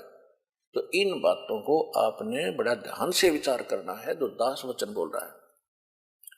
और फिर जब सच्चे दिल से आप ये कहो कि परमात्मा मोक्ष हो हमारा, उचित समझो तो दाता आप तो जानी जान है हमारे भविष्य में क्या होना है, आप अपने हिसाब से करियो। जब हृदय से पुकार करोगे फिर मालिक आपने सब सुविधाएं जो अनुकूल होंगी देगा। अब नीमा को कोई रिश्तेदार आकर, उसकी रिश्तेदार ने उसको ऐसी कथा सुना दी, वह सारी रात करवट लेती रही और मन में एक करट ला रही थी, हे भगवान एक जातक दे देते, हे परमात्मा एक बच्चा दे देते, हे शंकर भगवान क्या आपके घर में बच्चों की कमी पड़ गई, आप तो महादेव हैं, सबके मालिक हैं, कुछ भी कर सकते हो। अपने पति नीरू के साथ चल पड़ी नीमा। नीरू ने कहा कि नीमा रो मत, वृद्धावस्था होती जा रही है, रोने से आंखें भी खराब हो जाएंगी, संतान हमारे है नहीं, कोई बुढ़ापे में उंगली पकड़ने वाला भी नहीं है, तो आंखें और फोड़ देगी। यदि हमारे भाग्य में होता तो भगवान शंकर हमें अवश्य प्रदान कर देते। अब हमारे भाग्य में है नहीं, तो क्यों बार बार भगवान से याचना करके अपनी आंखें खराब करेंगे। ऐसे कहते कहते वो पहुंच गए वहां पर जहां परमात्मा प्रकट हो चुके थे, कमल के फूल पर। वो गए थे स्नान करने के लिए। पहले नीमा स्नान करके आई, अंधेरा था, सूर्य उदय होने से पहले 1.5 घंटा, जून का महीना यानी 4 बजे के आसपास नीमा स्नान करके सरोवर से बाहर आ गई और नीरू स्नान करने के लिए प्रवेश हुआ। जब नीमा जिस वस्त्र को लपेट कर नहा के आई थी, उस कपड़े को धोने के लिए पुनः गई किनारे पर, सरोवर के किनारे पर, तो क्या देखा कि उस समय तक थोड़ा थोड़ा रोशनी सी होने लगी थी। कमल के फूल पर परमात्मा ने नवजात शिशु के रूप में अपने एक पैर को हिला रहे थे। नीमा ने देखा कोई वस्तु हिल रही है सामने सरोवर में और साथ में उसका पति स्नान कर रहा था। उसको शंका हुई कि शायद कोई सर्प है, फन उठाए हुए है। जब उसने ध्यान से देखा तो देखा कि बच्चा है और कमल के फूल पर बालक, छोटा सा नवजात शिशु। उसने अपने पति से कहा कि देखियो जी, देखियो कमल के फूल पर एक बच्चा है, इसको उठाइयो नहीं तो डूब जाएगा। अब नीरू स्नान कर रहा है से, तो वो कहने लगा कि नीमा तू कति मेंटल होली, अब तुझे जल में भी बालक दिखाई देने लगे। मैंने बहुत बार समझा लिया है, तू छोड़ दे इस आशा को, भगवान पर विश्वास कर। तो उसने फिर जोर से कहा कि देखो जी मैं सच्ची कह रही हूं, देखियो सामने देखो। जब उसने उसकी कसक भरी आवाज सुनी नीरू ने, तो जिधर वो संकेत कर रही थी उधर ध्यान गया तो क्या देखा, एक नवजात बच्चा कमल के फूल पर था। उसने कमल समेत तोड़ दिया, फूल के समेत तोड़कर अपनी पत्नी को थमा दिया। अब नीमा उस बच्चे को लेकर के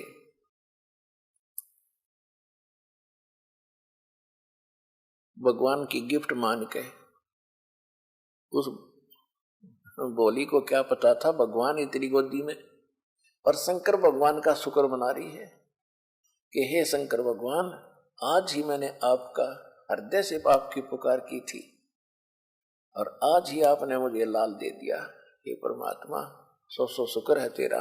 और बहुत प्यार करती है अपने बच्चे की तरह, कभी मुंह चूमे, कभी लाड करे, माथा चूमे बालक का। अब नीरू स्नान करके बाहर आया तो उसने विचार किया कि भी संसार के लोग पूछेंगे कहां से लाए। हम कहेंगे कमल के फूल पर मिला है तो लोगों को विश्वास नहीं होगा, ये कमल के फूल पर बालक हो ही नहीं सकता। तुम किसी का चुरा कर लाए हो, वो मां रो रही होगी, इसको वापस देख रहा हो, चलो हमारे साथ किसका है। वो हमारी पिटाई भी करेंगे, नगर भी छुड़वा देंगे और बच्चा भी छीन लेंगे, क्योंकि अभी तो हम जबरदस्ती मुसलमान बना दिए गए थे। मुसलमानों में हमारा कोई नाता रिश्ता विशेष नहीं, हिंदू हमसे नफरत करते हैं, हमारा कोई साथी नहीं। इन सब विचारों से प्रभावित होकर उसने अपनी पत्नी से कहा कि नीमा इस बच्चे को यहीं रख दे, इसी में हमारी खैर है। सारी बात बताई, ऐसा हो सकता है, ऐसा हो सकता है, ऐसा हो सकता है। नीमा ने कहा कि मैं इस बालक को छोड़ नहीं सकती, मर सकती हूं, ना जाने इस बच्चे ने मेरे ऊपर क्या जादू कर दिया, मैं इसके बिना एक पल नहीं रहूंगी। तो नीरू ने सोचा कि देख किसी मूर्ख है, कोई मानती नहीं मेरी एक बात भी, या हठ करने लगी है, क्योंकि मैं इसकी सारी बात मानता रहा, क्योंकि यह सोच करके इसके बालक नहीं है या दुखी ना हो जाए, इसकी हर एक बात को मैं मानता रहा हूं, आज या जद हो। तो उसने कहा कि तू ऐसी हठ करने लगी है, तू मेरी नम्रता का नाजायज फायदा उठा रही है नीमा। मैंने आज तक तेरे को कुछ नहीं कहा, किसी बात का विरोध नहीं किया, लेकिन ये बात जो मैं बता रहा हूं, ये घटना हमारे साथ घट सकती है, तो इसने छोड़ दे, नहीं तो तेरा थप्पड़ मारूंगा। ऐसा उसने पहली बार अपनी पत्नी की तरफ दुखी होकर के हाथ करना चाहा था। उसी समय परमात्मा नवजात शिशु के रूप में नीमा की गोदी में बोले कि नीरू, मैं तुम्हारे लिए आया हूं, तुम्हें कोई कुछ नहीं कहेगा, तुम मुझे घर ले चलो। अब नीरू घबरा गया कि छोटा सा बालक बोलता है, इसमें हो सकता है कोई भूत हो, प्रेत हो, कोई जंद हो, और नहीं ले जाऊंगा तो यू यही मेरा काम कर देगा। तो डर के आगे आगे चल पड़ा, पीछे पीछे नीमा उसको लिए भगवान को चल रही है। इतना सुंदर स्वरूप था मालिक का कि उस समय जुलाहों में ऐसा बच्चा नहीं होता था। तो वहां जाकर के जो भी देखे वही कहे कहां से लाए हो, कि ऐसे कमल के फूल पर मिला है। वो तो भूल भाल के कमल पे फूल पे कहां से आ गया, लेकिन उस बच्चे की सुंदरता को देख देख कर हैरान रहने लगे। कोई कहे तो फरिश्ता है, कोई कहे ब्रह्मा का अवतार, कोई कहे विष्णु जैसा सुंदर है, कोई कहे श्री शंकर भगवान जैसी अच्छी आत्मा है। तो ऐसे ऐसे सब अपनी अपनी अटकलें लगाने लगे। और इसी प्रकार परमात्मा, फिर क्या हुआ कि 25 दिन के हो गए परमात्मा, 25 दिन तक उस मालिक ने कुछ खाया पिया नहीं। अब नीमा रोज चिंतित हो रही है कि बच्चे को चाहिए डेली आधा किलो दूध, 1 किलो दूध पीवे, और ये पानी भी ना पीता, अब ये मरेगा। 1 दिन, 2 दिन, 10 दिन, 20 दिन, 25वें दिन उसने फाइनल हो गया कि ये कभी भी मर सकता है। और बच्चा परमात्मा ऐसे ऐसे शरीर फल रहा है, ऐसे फूल रहा है जैसे बालक डेली किलो दूध पीता हो, और पी कुछ नहीं रहे फिर भी इतने स्वस्थ, और ऐसे शरीर खूब खिल रहा है, सुंदर है। अब ये तो परमात्मा थे, लेकिन जीव को विश्वास कैसे हो जब तक बालक खावे पीवे नहीं, तो वो कुछ ही मिनटों का मेहमान माना जाता है। इसी दृष्टिकोण से नीरू और नीमा दोनों चिंतित हो गए। 25वें दिन नीरू गया रामानंद जी के पास। रामानंद जी ब्राह्मण थे, लेकिन शिष्य नहीं बनाते थे किसी को। ऐसे कोई दुखी जनता जाती थी तो उसको दूर से बता देते थे समाधान, कि ऐसा कर देना, ऐसा कर देना, ऐसा दान कर देना, तुम्हें सुख हो जाएगा। तो नीरू ने जाके बताया कि मुझे ऐसे ऐसे एक बालक मिला जंगल में, हम निसंतान थे, अब वो बच्चा कुछ खा पी नहीं रहा है। तो रामानंद जी ने कहा कि आपके 2 पुत्र है तुझे प्राप्त हुआ, भगवान ने दिया है, ये कोई सिद्ध पुरुष है, पिछले जन्म का कोई पुण्यकर्मी प्राणी है, तेरे घर पर तुझे प्राप्त हुआ है, तो ये पिएगा कुंवारी गाय का दूध ला उसके लिए। कुंवारी गाय कैसे दूध देगी? कि उसके पास खड़ा कर देना और वो अपने आप उसी की कृपा से दूध शुरू हो जाएगा। यह नीरू का जची नहीं बात कि पंडित जी वैसे मैंने बहका रहा है, कुंवारी गाय दूध कभी देती है? तो वो मन मार कर आकर घर बैठ गया, अपनी पत्नी को भी नहीं बताया। उधर से परमात्मा, वो ज्यादा रो रही थी नीमा उस दिन के परमात्मा, या तो यो बच्चा कुछ खा पी ले और ये मरेगा तो साथ मरूंगी मैं, अब मैं इस बच्चे बिना जी नहीं सकती। तो हे शंकर भगवान, या तो ये बालक देना नहीं था और दे कर ले रहे हो, ये परमात्मा यो दुख सहन नहीं होगा। उधर से परमात्मा कबीर जी ने प्रेरणा की शंकर भगवान को शिव मंडल अपने शिवलोक में एकदम कसक हुई कि तुझे कौन पुकार रहा है। तो वहां से साधु रूप बना के शंकर भगवान काशी में प्रकट हुए। आके उस माई से कहा कि माई क्यों रो रही हो, क्या बात है? माई की हिचकी बंधी हुई थी नीमा की, ठीक से बोल भी नहीं निकल रहा था। माई ने कहा कि महाराज आप ना सुनो मेरे दुख ने, आप भी रोने लग जाओगे, मेरा इतना दुख है। फिर भी उसने, शंकर भगवान ने कहा कि माई कहते हैं अपने दुख को बता दे तो हल्का हो जाता है, मेरे सत्र का कोई कार्य होगा तो मैं तेरी मदद करूंगा, कुछ हो सकता समाधान निकला। तो उसने बताया कि ऐसे ऐसे हम पहले निसंतान थे, पहला दुख हमें हुआ कि हम मुसलमान बना दिए, फिर हमारा कोई संतान नहीं, हम शंकर जी के पुजारी थे, आज भी हम भगवान उसी को याद करते हैं। और उसको याद करते करते मेरी एक दिन भगवान ने सुने कि कमल के फूल पर एक बालक मिल गया, ये बच्चा, और ये अब कुछ खा पी नहीं रहा है, 25 दिन का हो गया है, जल भी नहीं पीता, दूध भी नहीं पीता, ये मरेगा ही मरेगा तो साथ मैं मरूंगी, महात्मा जी मैंने फाइनल कर दिया। तब शंकर भगवान ने कहा कि वो तेरा बेटा कहाँ, उसको लाइएगा। नीमा लाई उठा के, नीमा ने सोचा इस महात्मा के चरणों में रख दूं, ये जीवन दान दे दे मेरे बेटे ताई। ऐसे चरणों में रखना चाहा तो परमात्मा उस माई के हाथों से उठा और शंकर भगवान के सिर के बराबर हवा में डट गए अपने आप नोके नो। अब शंकर भगवान, माई ने सोचा कि बाबा जी में बड़ी करामात है कि हमारे बच्चे को हवा में रोक दिया, जरूर कोई समाधान ये करेगा।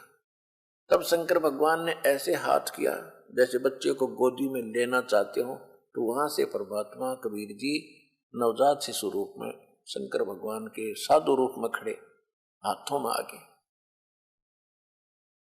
तब 7 बार दोनों महापुरुषों ने चर्चा की। शंकर भगवान समझ नहीं सके कि एक परमात्मा है, लेकिन इतना अवश्य समझ ले कि कोई सिद्ध पुरुष है। तो परमात्मा ने कहा शंकर भगवान से कि इस नीरू को कहो एक कुंवारी गाय लावे और कुमार के घर से एक सुच्चा बर्तन लावे, साफ सुथरा कोरा बरोला, यानी 5-7 किलो जिसमें दूध आ जाए। और फिर कुंवारी गाय को ला करके बछिया पर हाथ रखना शंकर जी, और फिर वो दूध देगी, मैं वो दूध पिया करूंगा। अब शंकर भगवान ने नीमा से पूछा तेरा पति कहाँ है? नीमा ने कहा जी वो अंदर ही है, उसको बुलाया। शंकर भगवान ने कहा कि बच्चिया ला बच्चा, एक कोरा बर्तन भी लाना साथ में, ये गाय दूध देगी मेरे आशीर्वाद तक। तब नीरू का एक यकीन हुआ कि अब बात बनेगी। रामानंद जी भी यही कह रहे थे और साथ में ये महात्मा भी यही बात कह रहा है, तो बात बनेगी। तो एक बच्चिया कुंवारी गाय ले आया, एक बर्तन ले आया, बर्तन धोकर कहा कि इसके नीचे बैठ जा, थनों के नीचे लेकर बैठ गया। शंकर भगवान ने आशीर्वाद दिया तो दूध अपने आप लंबे लंबे सतन हो गए और दूध की धार चल पड़ी, वो पात्र भरकर उठी। अब परमात्मा को दिया दूध, परमात्मा ने गट गट दूध पिया। सतलोक से दूध भेजा था भगवान ने, अपना सतलोक से मंगाया कुंवारी गाय पवित्र पशु के शरीर में। तो ये आज से 600 वर्ष पहले परमात्मा ने यह लीला की थी,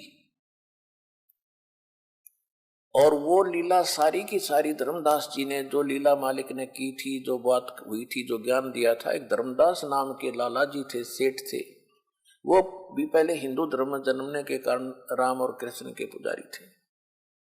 परमात्मा के ज्ञान से परिचित होकर परमात्मा को सचखंड सतलोक में देख करके वो संतुष्ट हुए थे कि ये कबीर जो धानक है यही परमात्मा है। उसके बाद उन्होंने जो भी उनकी घटना हुई थी, जो भी सुनी थी, मालिक ने बताई थी, वो सारी लिख दी।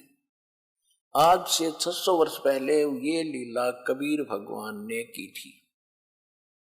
और ऋग्वेद मंडल नंबर 9 और सूक्त 1 मंत्र 9 में यही प्रमाण है कि परमात्मा 8 और 9 में 2 श्लोक है, 8 और 9। 8 में ये प्रमाण है कि परमात्मा 3 प्रकार के शरीरों को धारण करके सबकी देखभाल करता है। फिर 9वें श्लोक मंत्र में यह कहा है कि जब परमात्मा शिशु रूप धारण करके आता है, उसके परवरिश की बचपन में, बालापन में, बाल्यावस्था में शिशु रूपधारी परमात्मा के परवरिश की लीला कुंवारी गायों से होती है। अपने आत्माओं, आप वेदों को सही मानते हैं? वेदों को कोई ये कहने वाला पक्षी बने कि गलत है।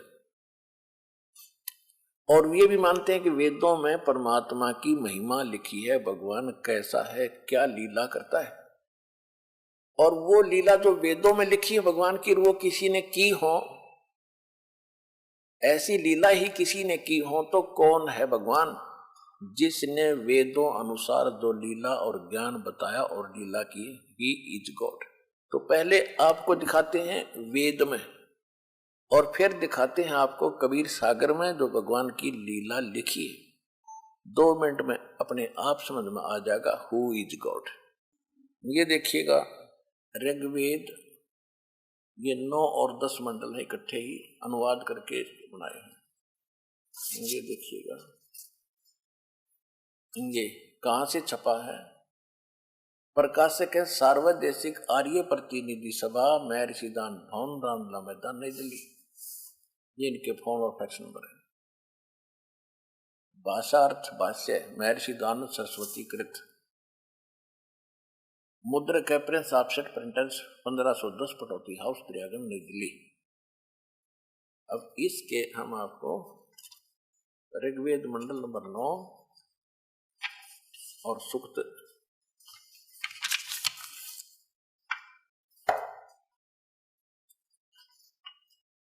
ये है ऋग्वेद मंडल 9वां मंडल, और ये प्रथम सूक्त है। और इसके यहां से शुरू होता प्रथम मंत्र। इसमें सब जगह सोम माने परमात्मा लिखा, ये ध्यान रखना। सोम माने सोम स्वभाव परमात्मन, सोम माने परमात्मा, शीतल स्वभाव का भगवान सोम, ठीक संस्कृत में, क्योंकि ये मूल पाठ में सोम शब्द है, ये अक्षर है। अब इसके चलते चलते ये परमात्मा की महिमा है सारी। अब ऋग्वेद मंडल नंबर 9 सूक्त 1, ऋग्वेद मंडल नंबर 9 सूक्त 1 मंत्र 2 में हे परमात्मा, यानी परमात्मा की महिमा ही है वेदों में। अच्छा, 2 3 में हे परमात्मन, और 4 में हे परमात्मन, और 5 में हे परमात्मन। ये वही ऋग्वेद मंडल नंबर 9 सूक्त 1 मंत्र 6 में हे परमात्मन। और इनका 7 में 9 समझ में आ गई कि तुम तो, अब देखो कैसी अज्ञानता इन लोगों की। महर्षि दयानंद और आर्य समाज सब परमात्मा को निराकार मानते हैं, और वेद उन्हीं के द्वारा अनुवादित है। ये दास अनुवाद करता तो ये कहते ये लोग रामपाल को संस्कृत नहीं आती, ये गलत अनुवाद कर रहा है। यह भी समस्या हल कर रखी दाता ने कि इंजीनियरों से करा रखे अनुवाद भी। तो इसको कहते हैं मोती मुक्ता दर्शत नाही, ये जग है सब अंदरे, दिखत के तो नैन चश्म इनके फिरा मोतिया बंदरे। अब सुनी सुनाई रटला रखी थी भगवान निराकार है, निराकार है, निराकार है।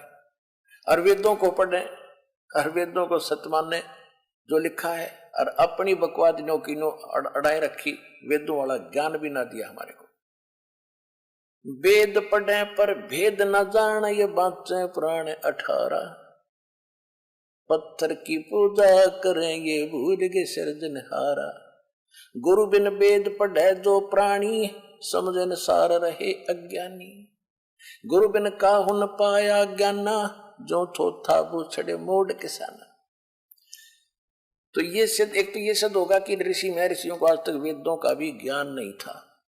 वेद का ज्ञान हो कैसे, गुरु बिन ज्ञान नहीं हो सकता। इनको गुरु भी नहीं मिले थे, क्योंकि कोई गुरु था ही नहीं जो वेद समझा देना था। आज तक ये अड़ा नहीं रहता, ये अंधेरा नहीं होता ज्ञान का, अगर इन ऋषि महर्षियों को भी कोई सतगुरु मिले होते। सतगुरु परमात्मा स्वयं आते हैं, जब भगवान आते हैं तब इनके नखरे लिए नहीं पड़ते, वे संस्कृत याद कर लेते हैं।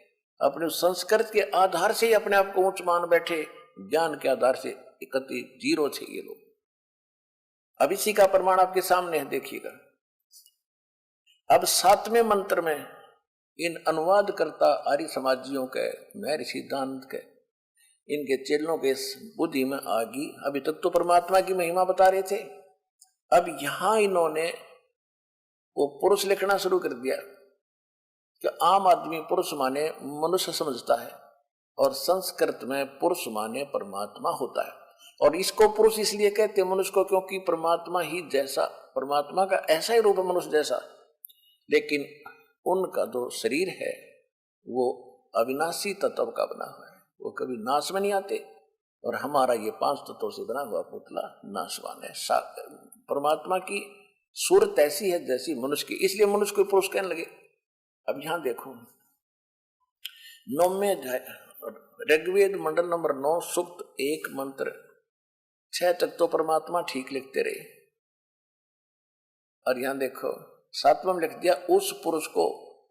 अब पुरुष माने परमात्मा ही होता है। इस दानंद के शब्दों में आपको परिप्रू कर देता हूं। एक यजुर्वेद का अनुवाद किया है महर्षि दयानंद ने, ये देखिएगा, ये महर्षि दयानंद जी द्वारा ही इसका अनुवाद है। और ये प्रकाशक भी आर्य सर्वदेशिक आर्य प्रतिनिधि सभा 2/5 महर्षि दयानंद रामला मैदान नई दिल्ली से, आर्य भाषा भाष्य महर्षि दयानंद सरस्वतीकृत, ये वहीं से प्रकाशित है। इसके 40वें अध्याय के अंतिम मंत्र में 70वें मंत्र, ये देखिएगा, यह है 44वां अध्याय यानी 40वां अध्याय यजुर्वेद का। इसका ये 17वां मंत्र है, अंतिम मंत्र है। इसमें एक पुरुष शब्द है, पुरुष। अब देखो पुण्यात्माओं, वेद ज्ञान और गीता ज्ञान ब्रह्म ने दिया है। ब्रह्म ने पहले तो अपनी महिमा बताई है कि मेरी भक्ति करोगे मेरा ओम नाम है।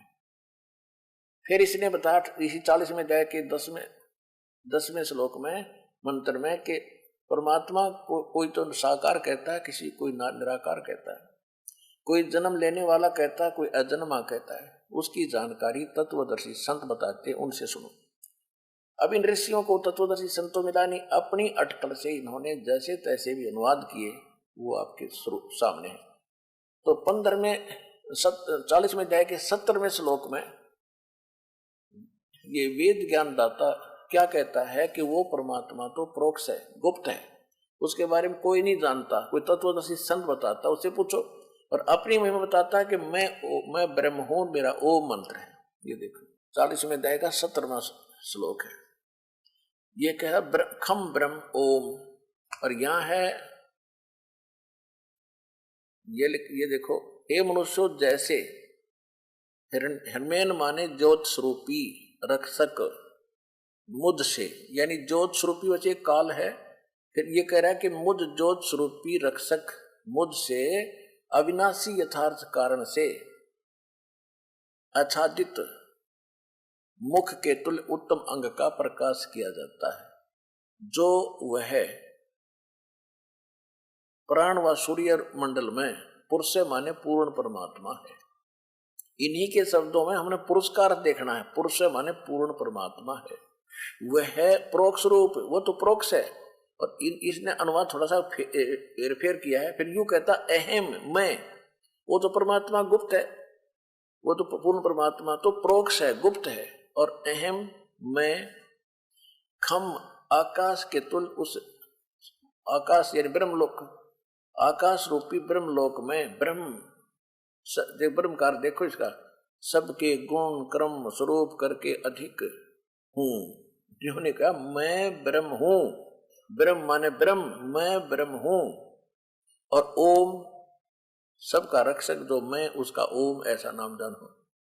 ओम ये अर्थ ये है कि वो ब्रह्म है, वो ब्रह्म तो मैं हूं, और खम्भ यानी दिव्य आकाश रूपी ब्रह्म लोक में मैं रहता हूं, मेरा ओम नाम है। और वो परमात्मा पूर्ण परमात्मा पुरुष है, तो गुप्त है, उसकी जानकारी इसने बताए रखी। किसी तत्वदर्शी संत से पूछो। तो यहां पुरुष माने पूर्ण परमात्मा। अब इन्हीं के शब्दों से स्पष्ट करेंगे। इन्हें जितना गोलमाल किया था अब सामने आएगा। ये देखो, अब यजुर्वेद रख दिया, ऋग्वेद हमने उठा दिया। ये देखिएगा,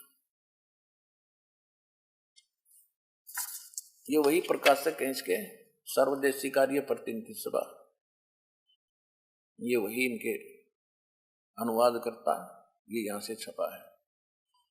अब इसके हम प्रथम मंडल के नौ मंडल के अब हम 7वें श्लोक पर आ चुके हैं।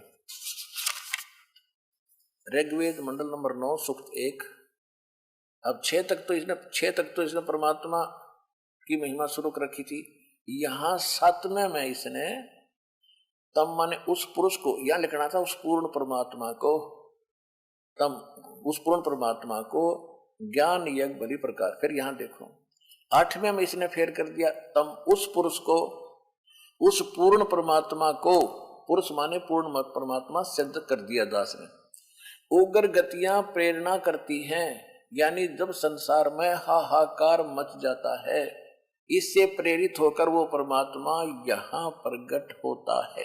ये हमारे सारे सदग्रंथ भी बताते हैं, और ये गीता भी बताती है, ये वेद बता रहे हैं। ये देखो, ये उलझाना चाहते थे पर उलझे नहीं। अब हम शिक्षित हो गए।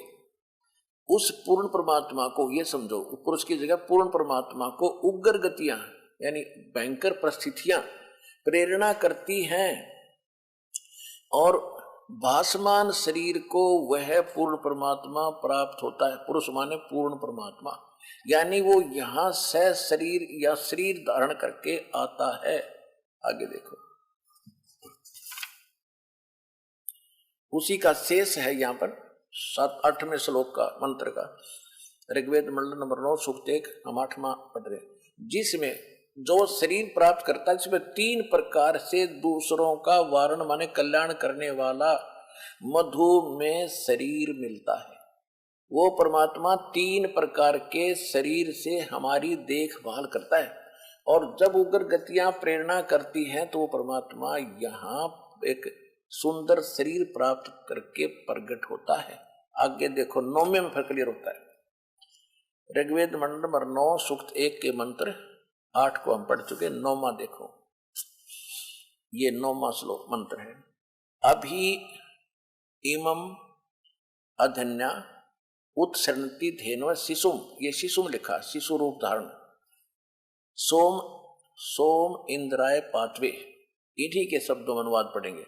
इमम माने इस या उस, सोम माने परमात्मा पूर्ण पुरुष को, उस पूर्ण परमात्मा को। सोम माने या पढ़ी उसके, इनके शब्दों में सोम माने भी परमात्मा लिखा है उन्होंने। यहाँ देखो प्रथम मंत्र में ये सोम माने परमात्मा, ये देखो परमात्मा। तो हम आपको ऐसे तरीके से दास सिद्ध करेगा कि अनपढ़ से अनपढ़ अगर थोड़ा सा भी अक्षर ज्ञान रखता होगा तुरंत समझ जाएगा इनकी हेरा फेरी को, और सच सामने आ जाएगी। ये देखिए अब हम आगे ऋग्वेद मंडल नंबर 9 सूक्त मंत्र के 9 में, एक के सूक्त 1 के मंत्र 9 में, तब इमनु सो माने उस परमात्मा को, पुरुष माने पूर्ण परमात्मा समझ लें हम, इससे भी हम सिद्ध कर लेंगे, कर ही चुके हैं। उस पूर्ण परमात्मा को शिशुम कुमार अवस्था में ही सब प्रकार से अधन्या, अभी अधन्या धेनव, धेनो माने गौवे, अहिंसनीय क्या होता है, अधन्या माने बिना दनाई, अभी माने पूर्ण रूप से। अभी अधन्या का अर्थ है जो बैल ने सांड ने टच भी ना करी हो, कंवारी। अब जैसे हरियाणा के अंदर हमारे गाय को जो गर्भ धारण नहीं किया हो तो उसको कहते हैं ये बिना धनाई है, अधन्या, बिना धनाई। इसी प्रकार ये वेद बता रहे हैं कि अभी अधन्या धेनव शरणंती, अभी अधन्या माने पूर्ण रूप से जिसको सांड ने बैल ने टच ना किया हो, उन गौओं के द्वारा उस नवजात शिशु रूप में प्रकट परमात्मा के परवरिश की लीला होती है। वो गौएं परमात्मा को तृप्त करती हैं, वेद कह रहा। देखिए उस सोम स्वभाव वाले परमात्मा को, पुरुष को, परमात्मा को जो शिशु रूप धारण करके प्रकट होता है, इसका अर्थ ये बनता से, और सब प्रकार से अभियदन्या यानी कंवारी, गौ देनव माने गौवें तृप्त करती हैं। इन इंजीनियरों के ही अनुवाद में सिद्ध हो गया कि उस परमात्मा को जो शिशु रूप धारण करके यहाँ प्रकट होता है लीला में, शरीर में, जो 3 प्रकार से वो हमारे यहाँ हमें हमारी देखभाल करता है। एक तो ऊपर रहता है जब वो बिल्कुल तेजों में शरीर बना लेता है, यहाँ आता हल्का तेज पुंज का शरीर बनाता है, उसमें 2 प्रकार है। यहाँ जब आता है एक तो ऐसे शिशु रूप धारण करके प्रत्येक युग में प्रारंभ में एक लीला करते ही करते हैं, उसके बाद फिर तीसरा जो प्रकार है वो कभी भी कहीं भी एक जिंदा महात्मा या ऋषि या साधु संत का रूप बनाकर कहीं भी प्रकट होके अपने भक्तों को आशीर्वाद देते हैं, उनको भक्ति मार्ग पर लगा जाते हैं, उनके संकट को भी दूर करते हैं। इसी जो जिंदा महात्मा के रूप में तीसरे प्रकार के शरीर से मालिक आते हैं, तो ये कलयुग के अंदर बहुत महापुरुषों को उसी रूप में मिले, जिंदा महात्मा का रूप बनाते हैं। तो अब जो प्रसंग चल रहा है, अब ये तो वेद ने प्रूव कर दिया, सिद्ध कर दिया, प्रमाणित कर दिया कि परमात्मा जब शिशु रूप धारण करके यहाँ प्रकट होता है तो उस समय कंवारी गायें उसकी परवरिश करती हैं, यानी कंवारी गायें दूध देती हैं जब वो परमात्मा पीता है। अब ये लीला की किसने, ना श्री राम ने करी, ना कृष्ण जी ने करी, ना किसी और देव ने आज तक, बता दो किसी के इतिहास में। तो जिसने वेद अनुसार लीला करी ही इज गॉड। अब आपको दिखाते हैं कबीर सागर। ये देखिएगा पवित्र कबीर सागर 600 वर्ष पहले ये लिखा गया था, परमात्मा के समय में ही धर्मदास जी ने लिखा था। खेमराज श्री कृष्ण दास प्रकाशन, मुंबई।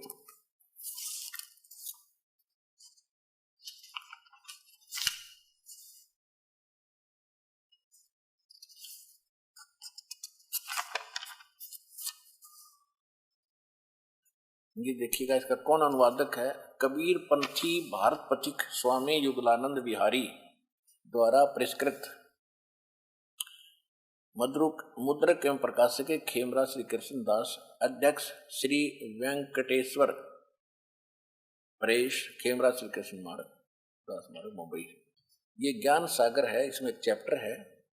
इसके हम 73 पृष्ठ पे थोड़ा सा लेते हैं, क्योंकि इसमें थोड़ी सी जो कबीर पंथी, जो 12 नकली कबीर पंथी हुए हैं परमात्मा के जाने के बाद, तो उन्होंने इसमें थोड़ी बहुत अपनी अनजानपने में कुछ फेरबदल किया है, फिर भी सच्चाई रह गई है। देखिएगा, इसमें है 73 पृष्ठ पढ़ेंगे, कबीर सागर।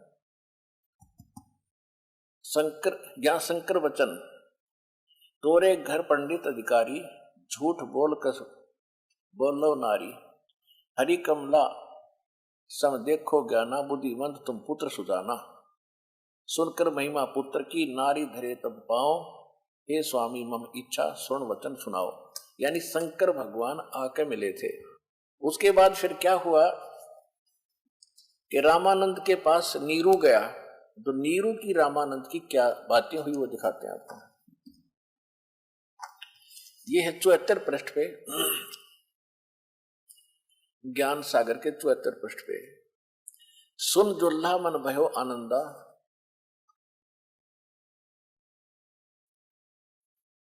जिमी चकोर पाया निश्चंदा, ले सुत चले हर्ष मन कीन्या, पुत्र को लेकर घर आगे, अर्थात सोपुन असबोल ही दीना।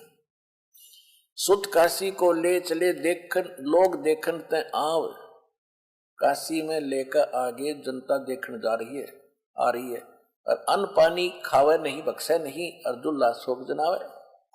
अब क्या करे हैं कि वो कुछ खाना पीना नहीं कर रहे थे, इसलिए वो दुल्हा नीरू दुखी हो रहा था।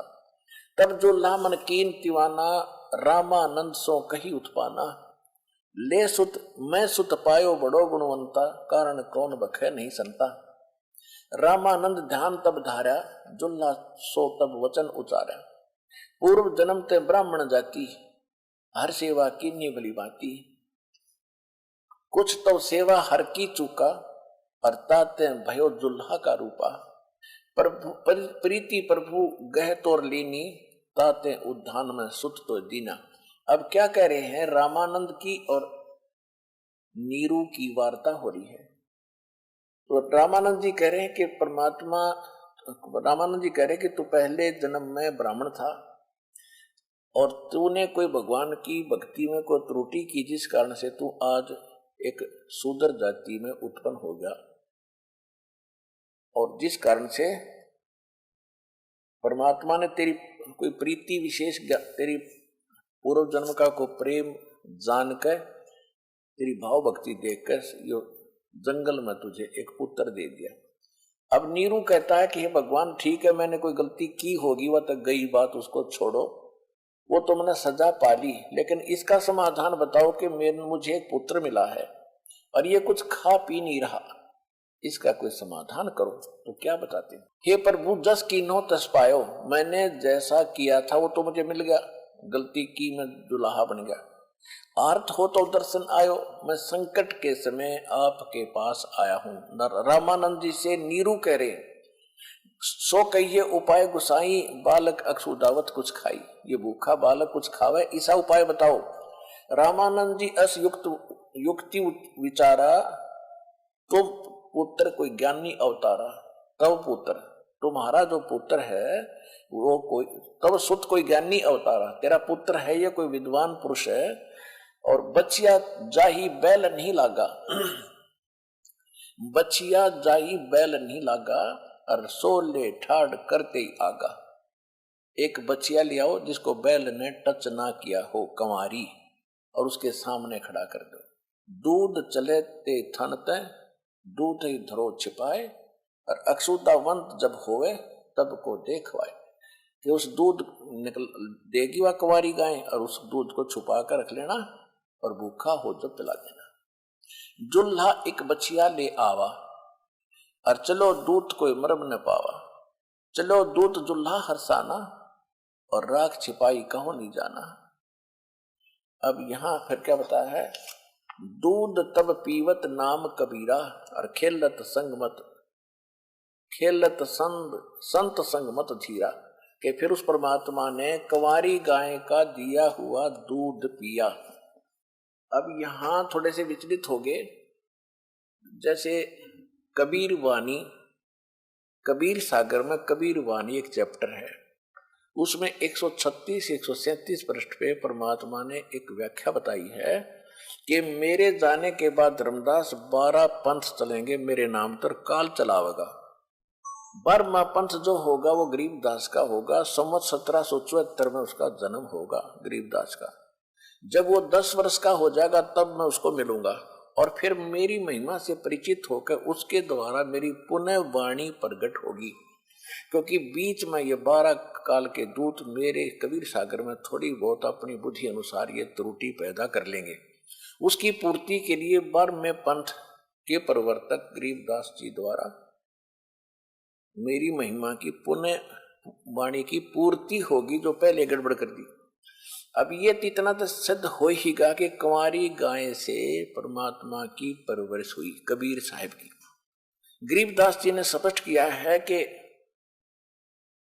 शिव उतरे शिव मंडल से, अवगत बतन विनोद, और 7 बार चर्चा करी लिया इसको गोद। अन ब्यावर को दूध है दूध दिया तत्काल, शिव को कर मस्तक धरा ता शिव भय दयाल। यानी शंकर भगवान आए, उन्होंने उस बछिया के मस्त कमर पे हाथ रखा जब उस कुंवारी गाय ने दूध दिया। अन ब्यावर यानी कुंवारी को दूहत है, दूध दिया तत्काल। तो कहने का भाव ये है कि जो परमात्मा ने लीला की कबीर साहब ने, वो आज से नहीं 600 वर्ष पहले लिखी हुई है। और वेद हमारे हजारों वर्ष लाखों वर्ष पहले के बता रहे हैं कि परमात्मा ऐसी लीला करता है। तो ये लीला आज तक किसी ने की है क्या? जिनको भगवान मानते थे, इससे सिद्ध है कि वो भगवान नहीं थे। भगवान is Kabir, God is Kabir, Kabir is God. अब देखो, ये तो हमारे सदग्रंथों ने प्रूव किया, फिर आंखों देखा, ये तो छुरी ने सिद्ध किया। अब प्रैक्टिकल,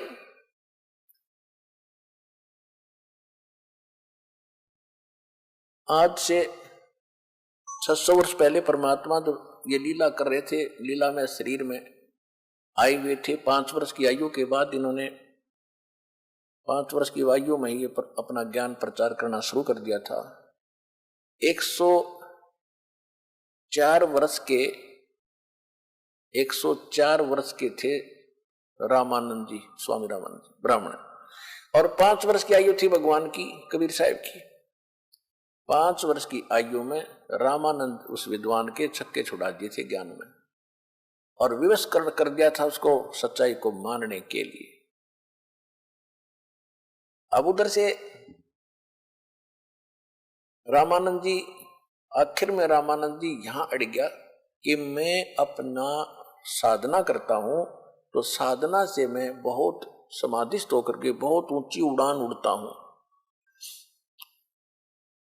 अपना आत्मा, ये जो अपना शरीर है, बॉडी है, इसके अंदर एक सूक्ष्म शरीर है। कभी आप सुबह सुबह 10 बजे से 11 बजे 10 बजे के आसपास सूर्य की तरफ पीठ करके और अपनी छाया को देखना, छाती में, छाया की छाती में दृष्टि गड़ाना 1 मिनट बगैर पलक झपकाए, और फिर उसको सामने देखना। वो आपको छाया इतनी लंबी हो जाएगी आपकी, जमीन से लेकर आसमान तक आपका चेहरा दिखाई देगा। यानी सूक्ष्म शरीर की जो प्रतिमा हमारी आंखों अंदर है, वो आंखों के द्वारा बाहर आ जाती है, उसकी फोटो हो जाती है, वो फोटो बाहर आ जाती है, और वो इतनी लंबी होती है, आसमान से सिर और जमीन पर पैर दिखाई देंगे। इसको सूक्ष्म वेद, इसको सूक्ष्म शरीर कहते हैं। और जिनका ये सूक्ष्म शरीर भक्ति से युक्त हो जाता है, तो उसमें ज्यादा तेज दिखाई देता है प्रकाश। इसके ऊपर और भी बहुत से लक्षण बताए हैं ऐसे ऐसे, उसके ऊपर आपने नहीं जाना है, ध्यान नहीं देना, उन बातों को छोड़ना, क्योंकि वो तो जो भक्ति नहीं करती उनके लिए लक्षण बता रखे हैं कि सिर ना दिखे तो उसकी मौत हो जाएगी 5-4 दिन में, ऐसा हाथ नहीं दिखेगा तो भाई मरे का पत्नी मरे उसकी नो का। तो इससे हमने कोई लिंक नहीं, क्योंकि हम तो भगवान की शरण में आ गए, हमारे ऊपर वो लक्षण काउंट नहीं करेंगे, अफेक्ट नहीं करेंगे। फिर भी हमने सिर्फ ये 2 दास बताना चाहता है कि जो विराट रूप होता है इसी को कहते। जैसे कृष्ण जी ने पांडवों को दिखाया था, वो भक्ति युक्त थे श्री कृष्ण जी पिछले जन्म के बहुत गणे, तो उन भक्ति की शक्ति से उसका जो विराट था वो बाहर एकदम उतना तेजों में दिखा। और इसका पिताजी जो है श्री कृष्ण यानी विष्णु के पिताजी काल है, 1000 भुजा के भगवान है, उसने विराट रूप दिखाया था श्री कृष्ण जी को महाभारत के समय।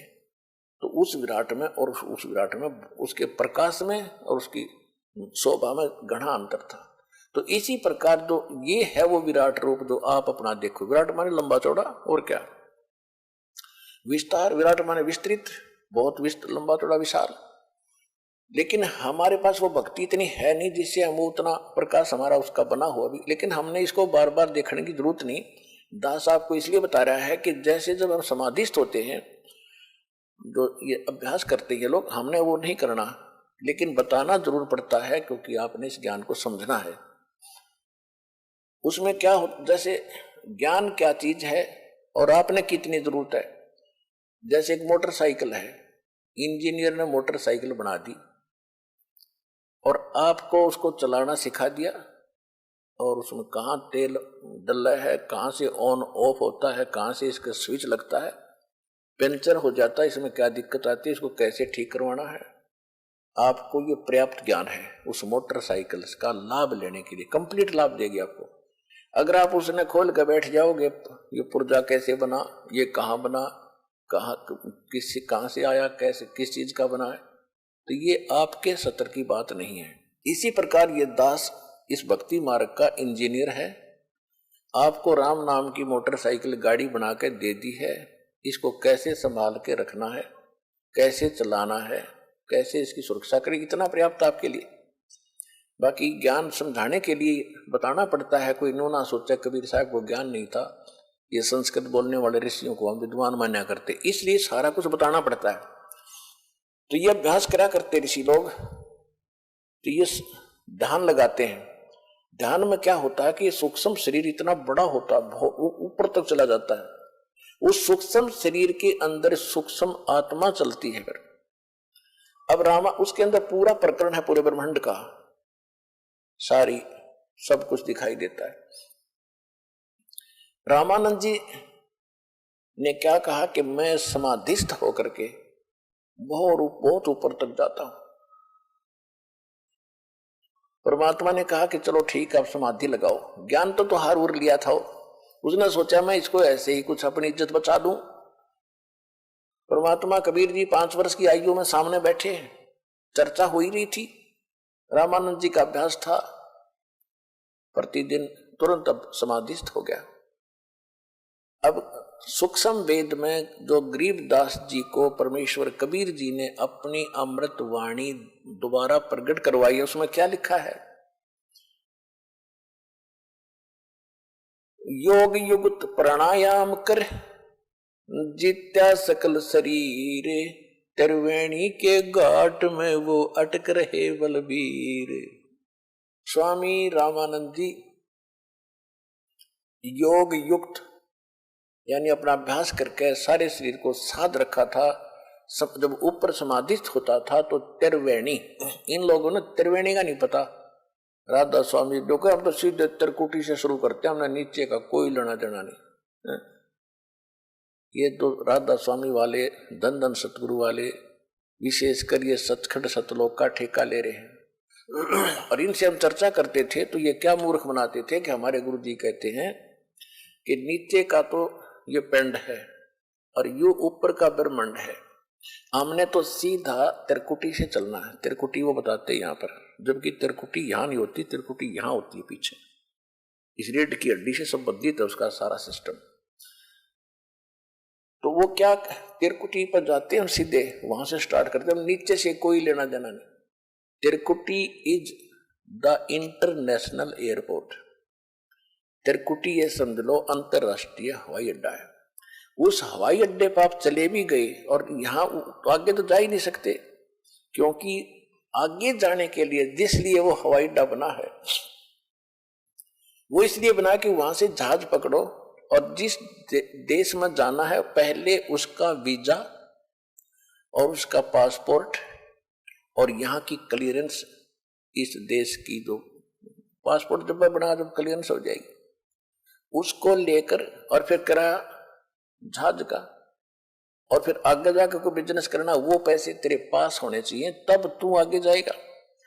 तो इसलिए पहले हमने यहां से, अच्छा तिरकुटी पर जाने के लिए भी कोई साधन चाहिएगा, ऐसे उड़कर थोड़ा जाएगा अपने घर से, कोई बस में बैठेगा कोई ट्रेन में जाएगा, तो इसलिए इनको ज्ञान नहीं है। हमने सबसे पहले कहां से चलना पड़ेगा, हम सीधा मूल कमल में जाएंगे। हृदय कमल में प्राणी रहता है, हृदय कमल के साथ उससे फिर हम नीचे जाएंगे मूल कमल में, एक अलग से सिस्टम है पार होने का। मूल कमल से फिर आएंगे वापस ब्रह्मा के कमल में, फिर शंकर के, फिर विष्णु जी के कमल में, फिर उसी हृदय कमल यानी शंकर के कमल में, फिर इस कंठ कमल में, पीछे रीढ़ की हड्डी के साथ साथ अंदर की साइड में सिस्टम है, और फिर हम आएंगे त्रिकुटी पे।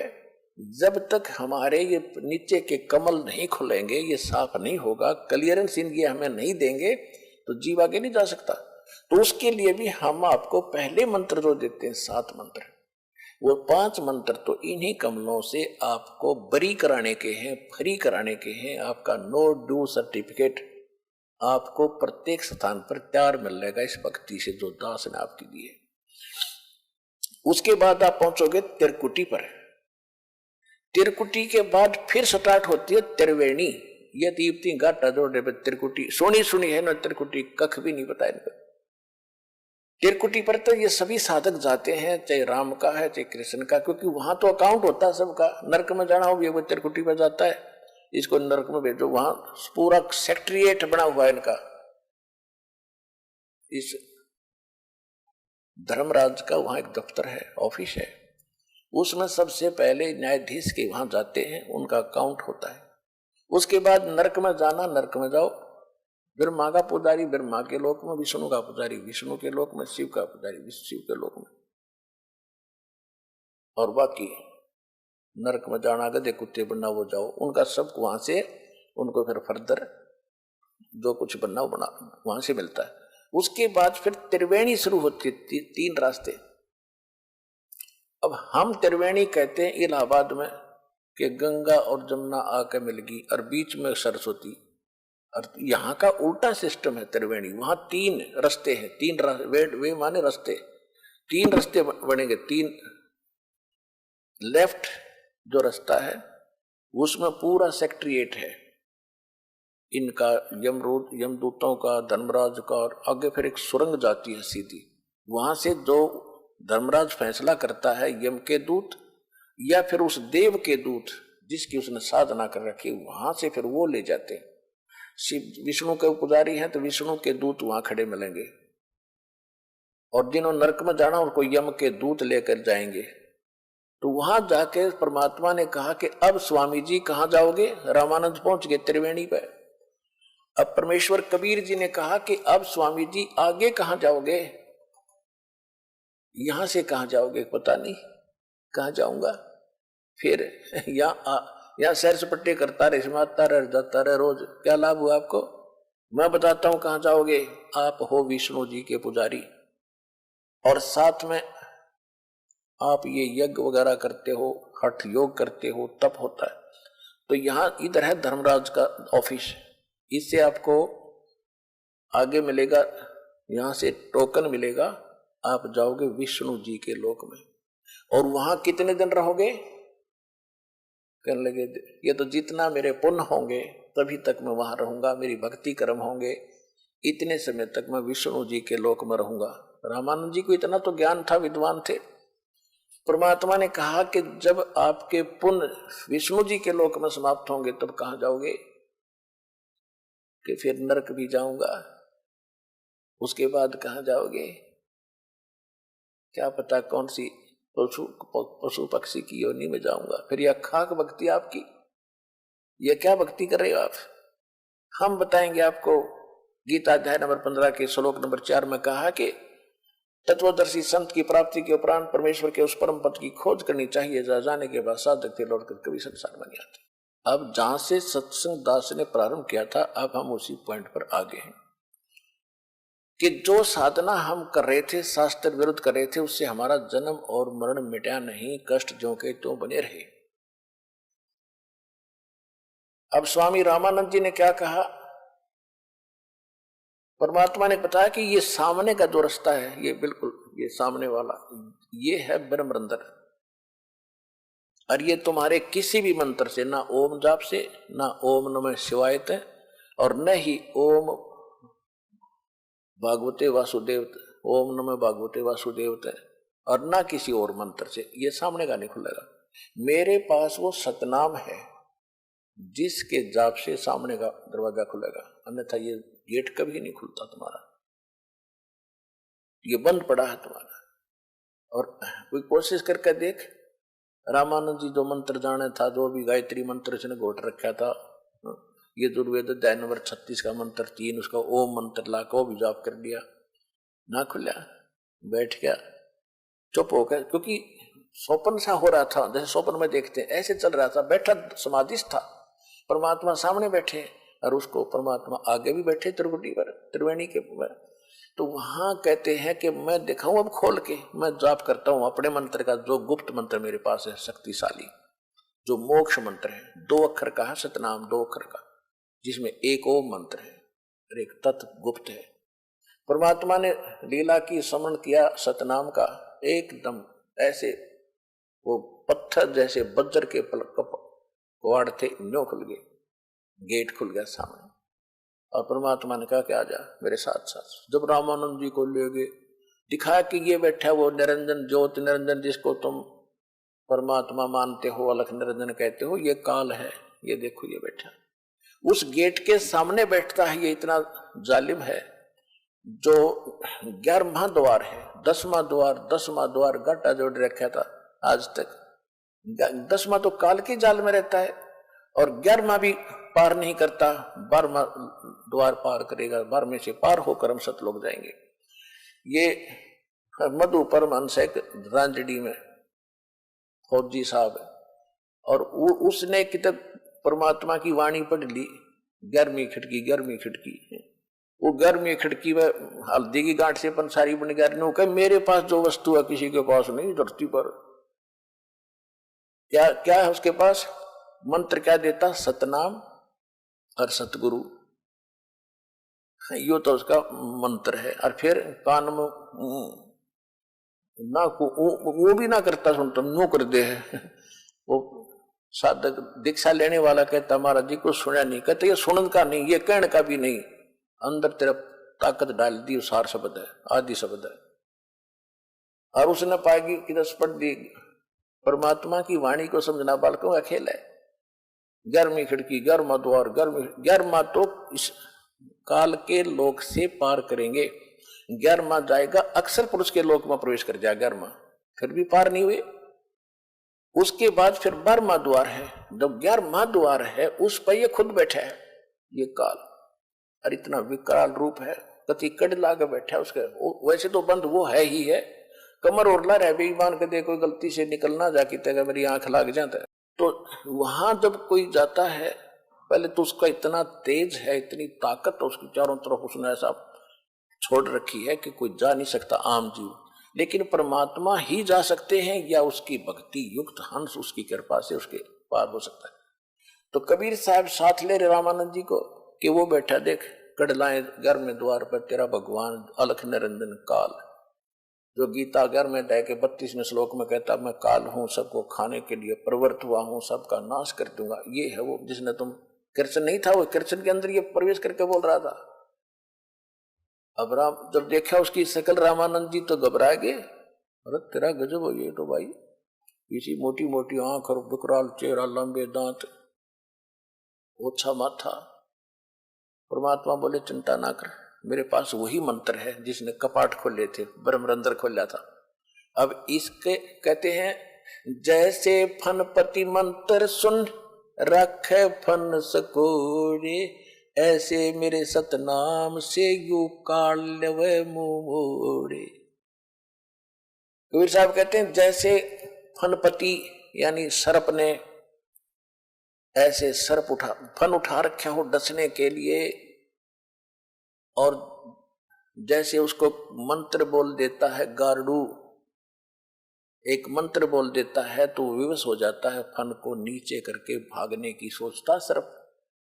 इसी प्रकार मेरे पास इस काल रूपी इस सर्प को बस करने का, इसकी गर्दन नीचे करने का एक सतनाम है।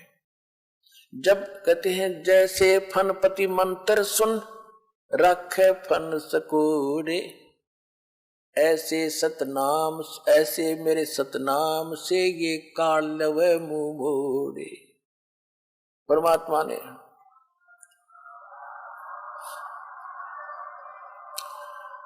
परमेश्वर कबीर परमेश्वर जी ने सतनाम का सेवन किया और काल एकदम नीची गर्दन कर गया। नीची गर्दन करते उसके सिर पे पैर रख के गुद्दी में, और रामानंद जी से कहा क्या जा मेरे साथ जा, पर वो अंदर वो गेट खुल गया। परमात्मा और आत्मा वो साथ साथ अंदर चले गए, गेट फिर बंद हो गया। काल फिर चौके से बैठ गया कि चलिए एक तो गया और तो नहीं जान दूंगा ये तो नो अकड़ रहा कती। अब 11वां द्वार जब पार किया, वो अक्षर पुरुष का लोक है, सात संग ब्रह्मांड का क्षेत्र है। उससे पार करके फिर आता है 12वां द्वार, और 12वां द्वार पार करके फिर आता सतलोक, जहां जाने के बाद फिर लौटकर कभी संसार में नहीं आते।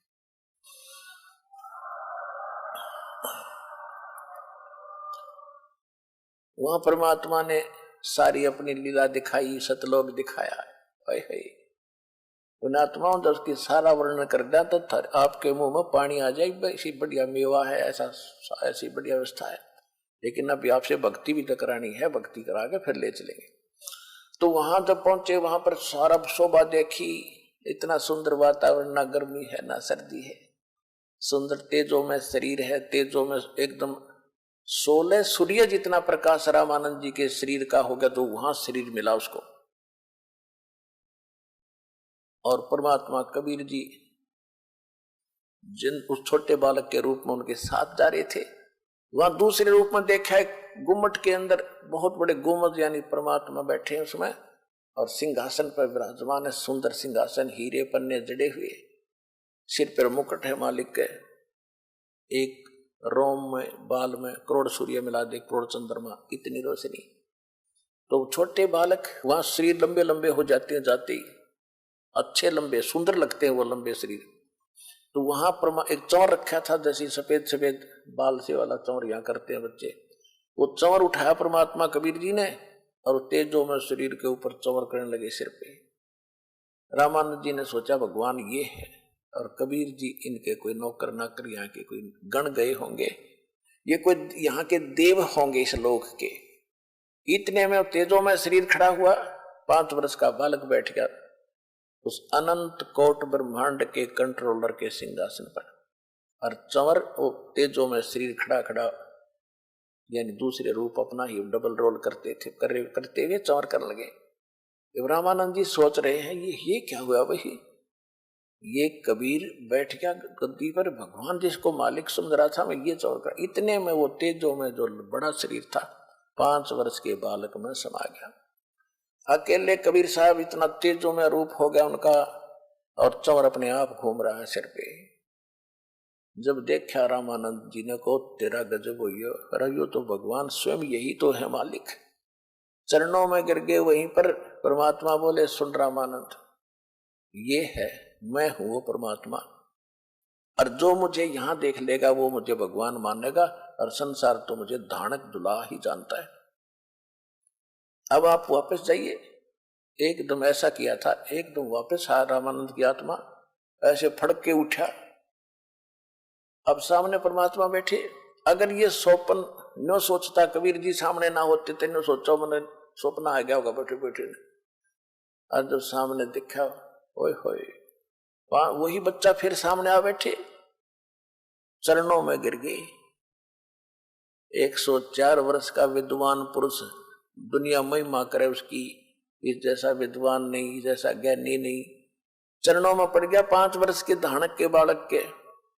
और क्या कहा, दो ठोर है एक तू भया एक से दो, गरीबदास हम कारणे तुम आए हो मगजो। बोलत रामानंद जी सुनो कबीर करतारे, गरीबदास सब रूप में तुम ही बोलन हारे। तुम साहेब तुम संत हो, तुम सतगुर तुम हंस, गरीबदास तेरे रूप बिना और न दूजा अंश। तो पुण्यात्माओं, आंखों देखा रामानंद जी ने बताया कि आप परमात्मा हो, दोनों जगह आप ही काम करते हो।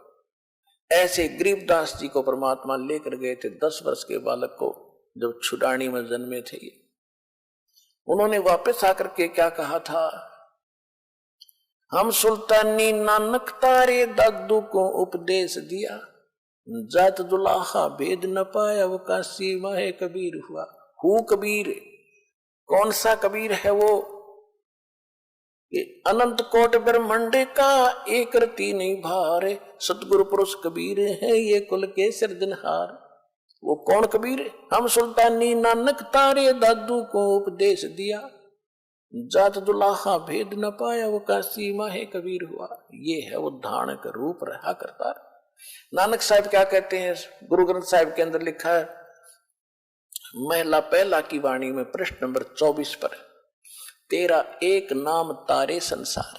तेरा यो सतनाम और दो सार नाम है। तेरा एक नाम तारे संसार में एहो आस एहो आधार, और फाई सूरत मुलुक की वेश, ए ठगवाड़ा ठगी देश, खरा सियाणा भोता भार ये धानक रूप रहा। ये 24 नंबर पृष्ठ पे ये वाणी लिखे तो दास बोलकर सुना रहा है। फिर 731 पृष्ठ पे लिखा है कि नीच जात परदेसी, खिन आवे तल जावे, और जाकी संगत नानक रंदा, जो कैसे मोंडा पावे। 1 सेकंड में यहां देखता हूं ये छोटी जात का कह जिसने, और 1 सेकंड में कहते ऊपर बैठे पाओ सतलोक में। फिर 721 पृष्ठ पे कहता है कि कहते हैं नानक जी कि एक अर्ज गुफ्तम तो दर पेश तो दर कून करतार, हक्का कबीर करीम तू बे ए परवरदिगार, कि हे सारी सृष्टि को वचन से रचने वाले कून करतार यानी शब्द स्वरूपी परमात्मा, हे हक्का कबीर, वहां स्पष्ट लिखा है सत कबीर, और बे ए परवरदिगार आप निर्विकार परमात्मा हो। ऐसे ही दादू साहब कहते हैं कि जिन मुझको निज नाम दिया सोए सतगुर हमार, दादू दूसरा कोई नहीं हो कबीर सृजनहार। तो दादू साहब को भी परमात्मा मिले थे जिंदा महात्मा के रूप में। यानी आज का जो सत्संग था, एक तो हम कैसे भक्ति का विश्वास करें, हम जो कर रहे हैं वो खरी है। 2 कारण, एक तो हमारे सदग्रंथ जो थ्योरी हमारी वो हमारा आधार है। दूसरा प्रैक्टिकल जिन्होंने किया, प्रैक्टिकली महापुरुषों ने किया। आदरणीय धर्मदास साहिब जी ने इसी तरह धर्मदास साहिब जी को सचखंड लेकर गए थे, फिर छोड़ा था। ऐसे आदरणीय रामानंद जी को, आदरणीय दादू साहिब को, आदरणीय मुल्कदास साहिब जी को, आदरणीय नानक साहिब जी को, आदरणीय गरीबदास साहिब जी को, आदरणीय गीसादास साहिब जी को, इन सब महापुरुषों ने प्रैक्टिकल देखा मालिक को, और वही जाप किया इन्होंने वापस जाने के लिए सतलोक में। जो दास आपको दे रहा है वो उसी से आपका मोक्ष होगा।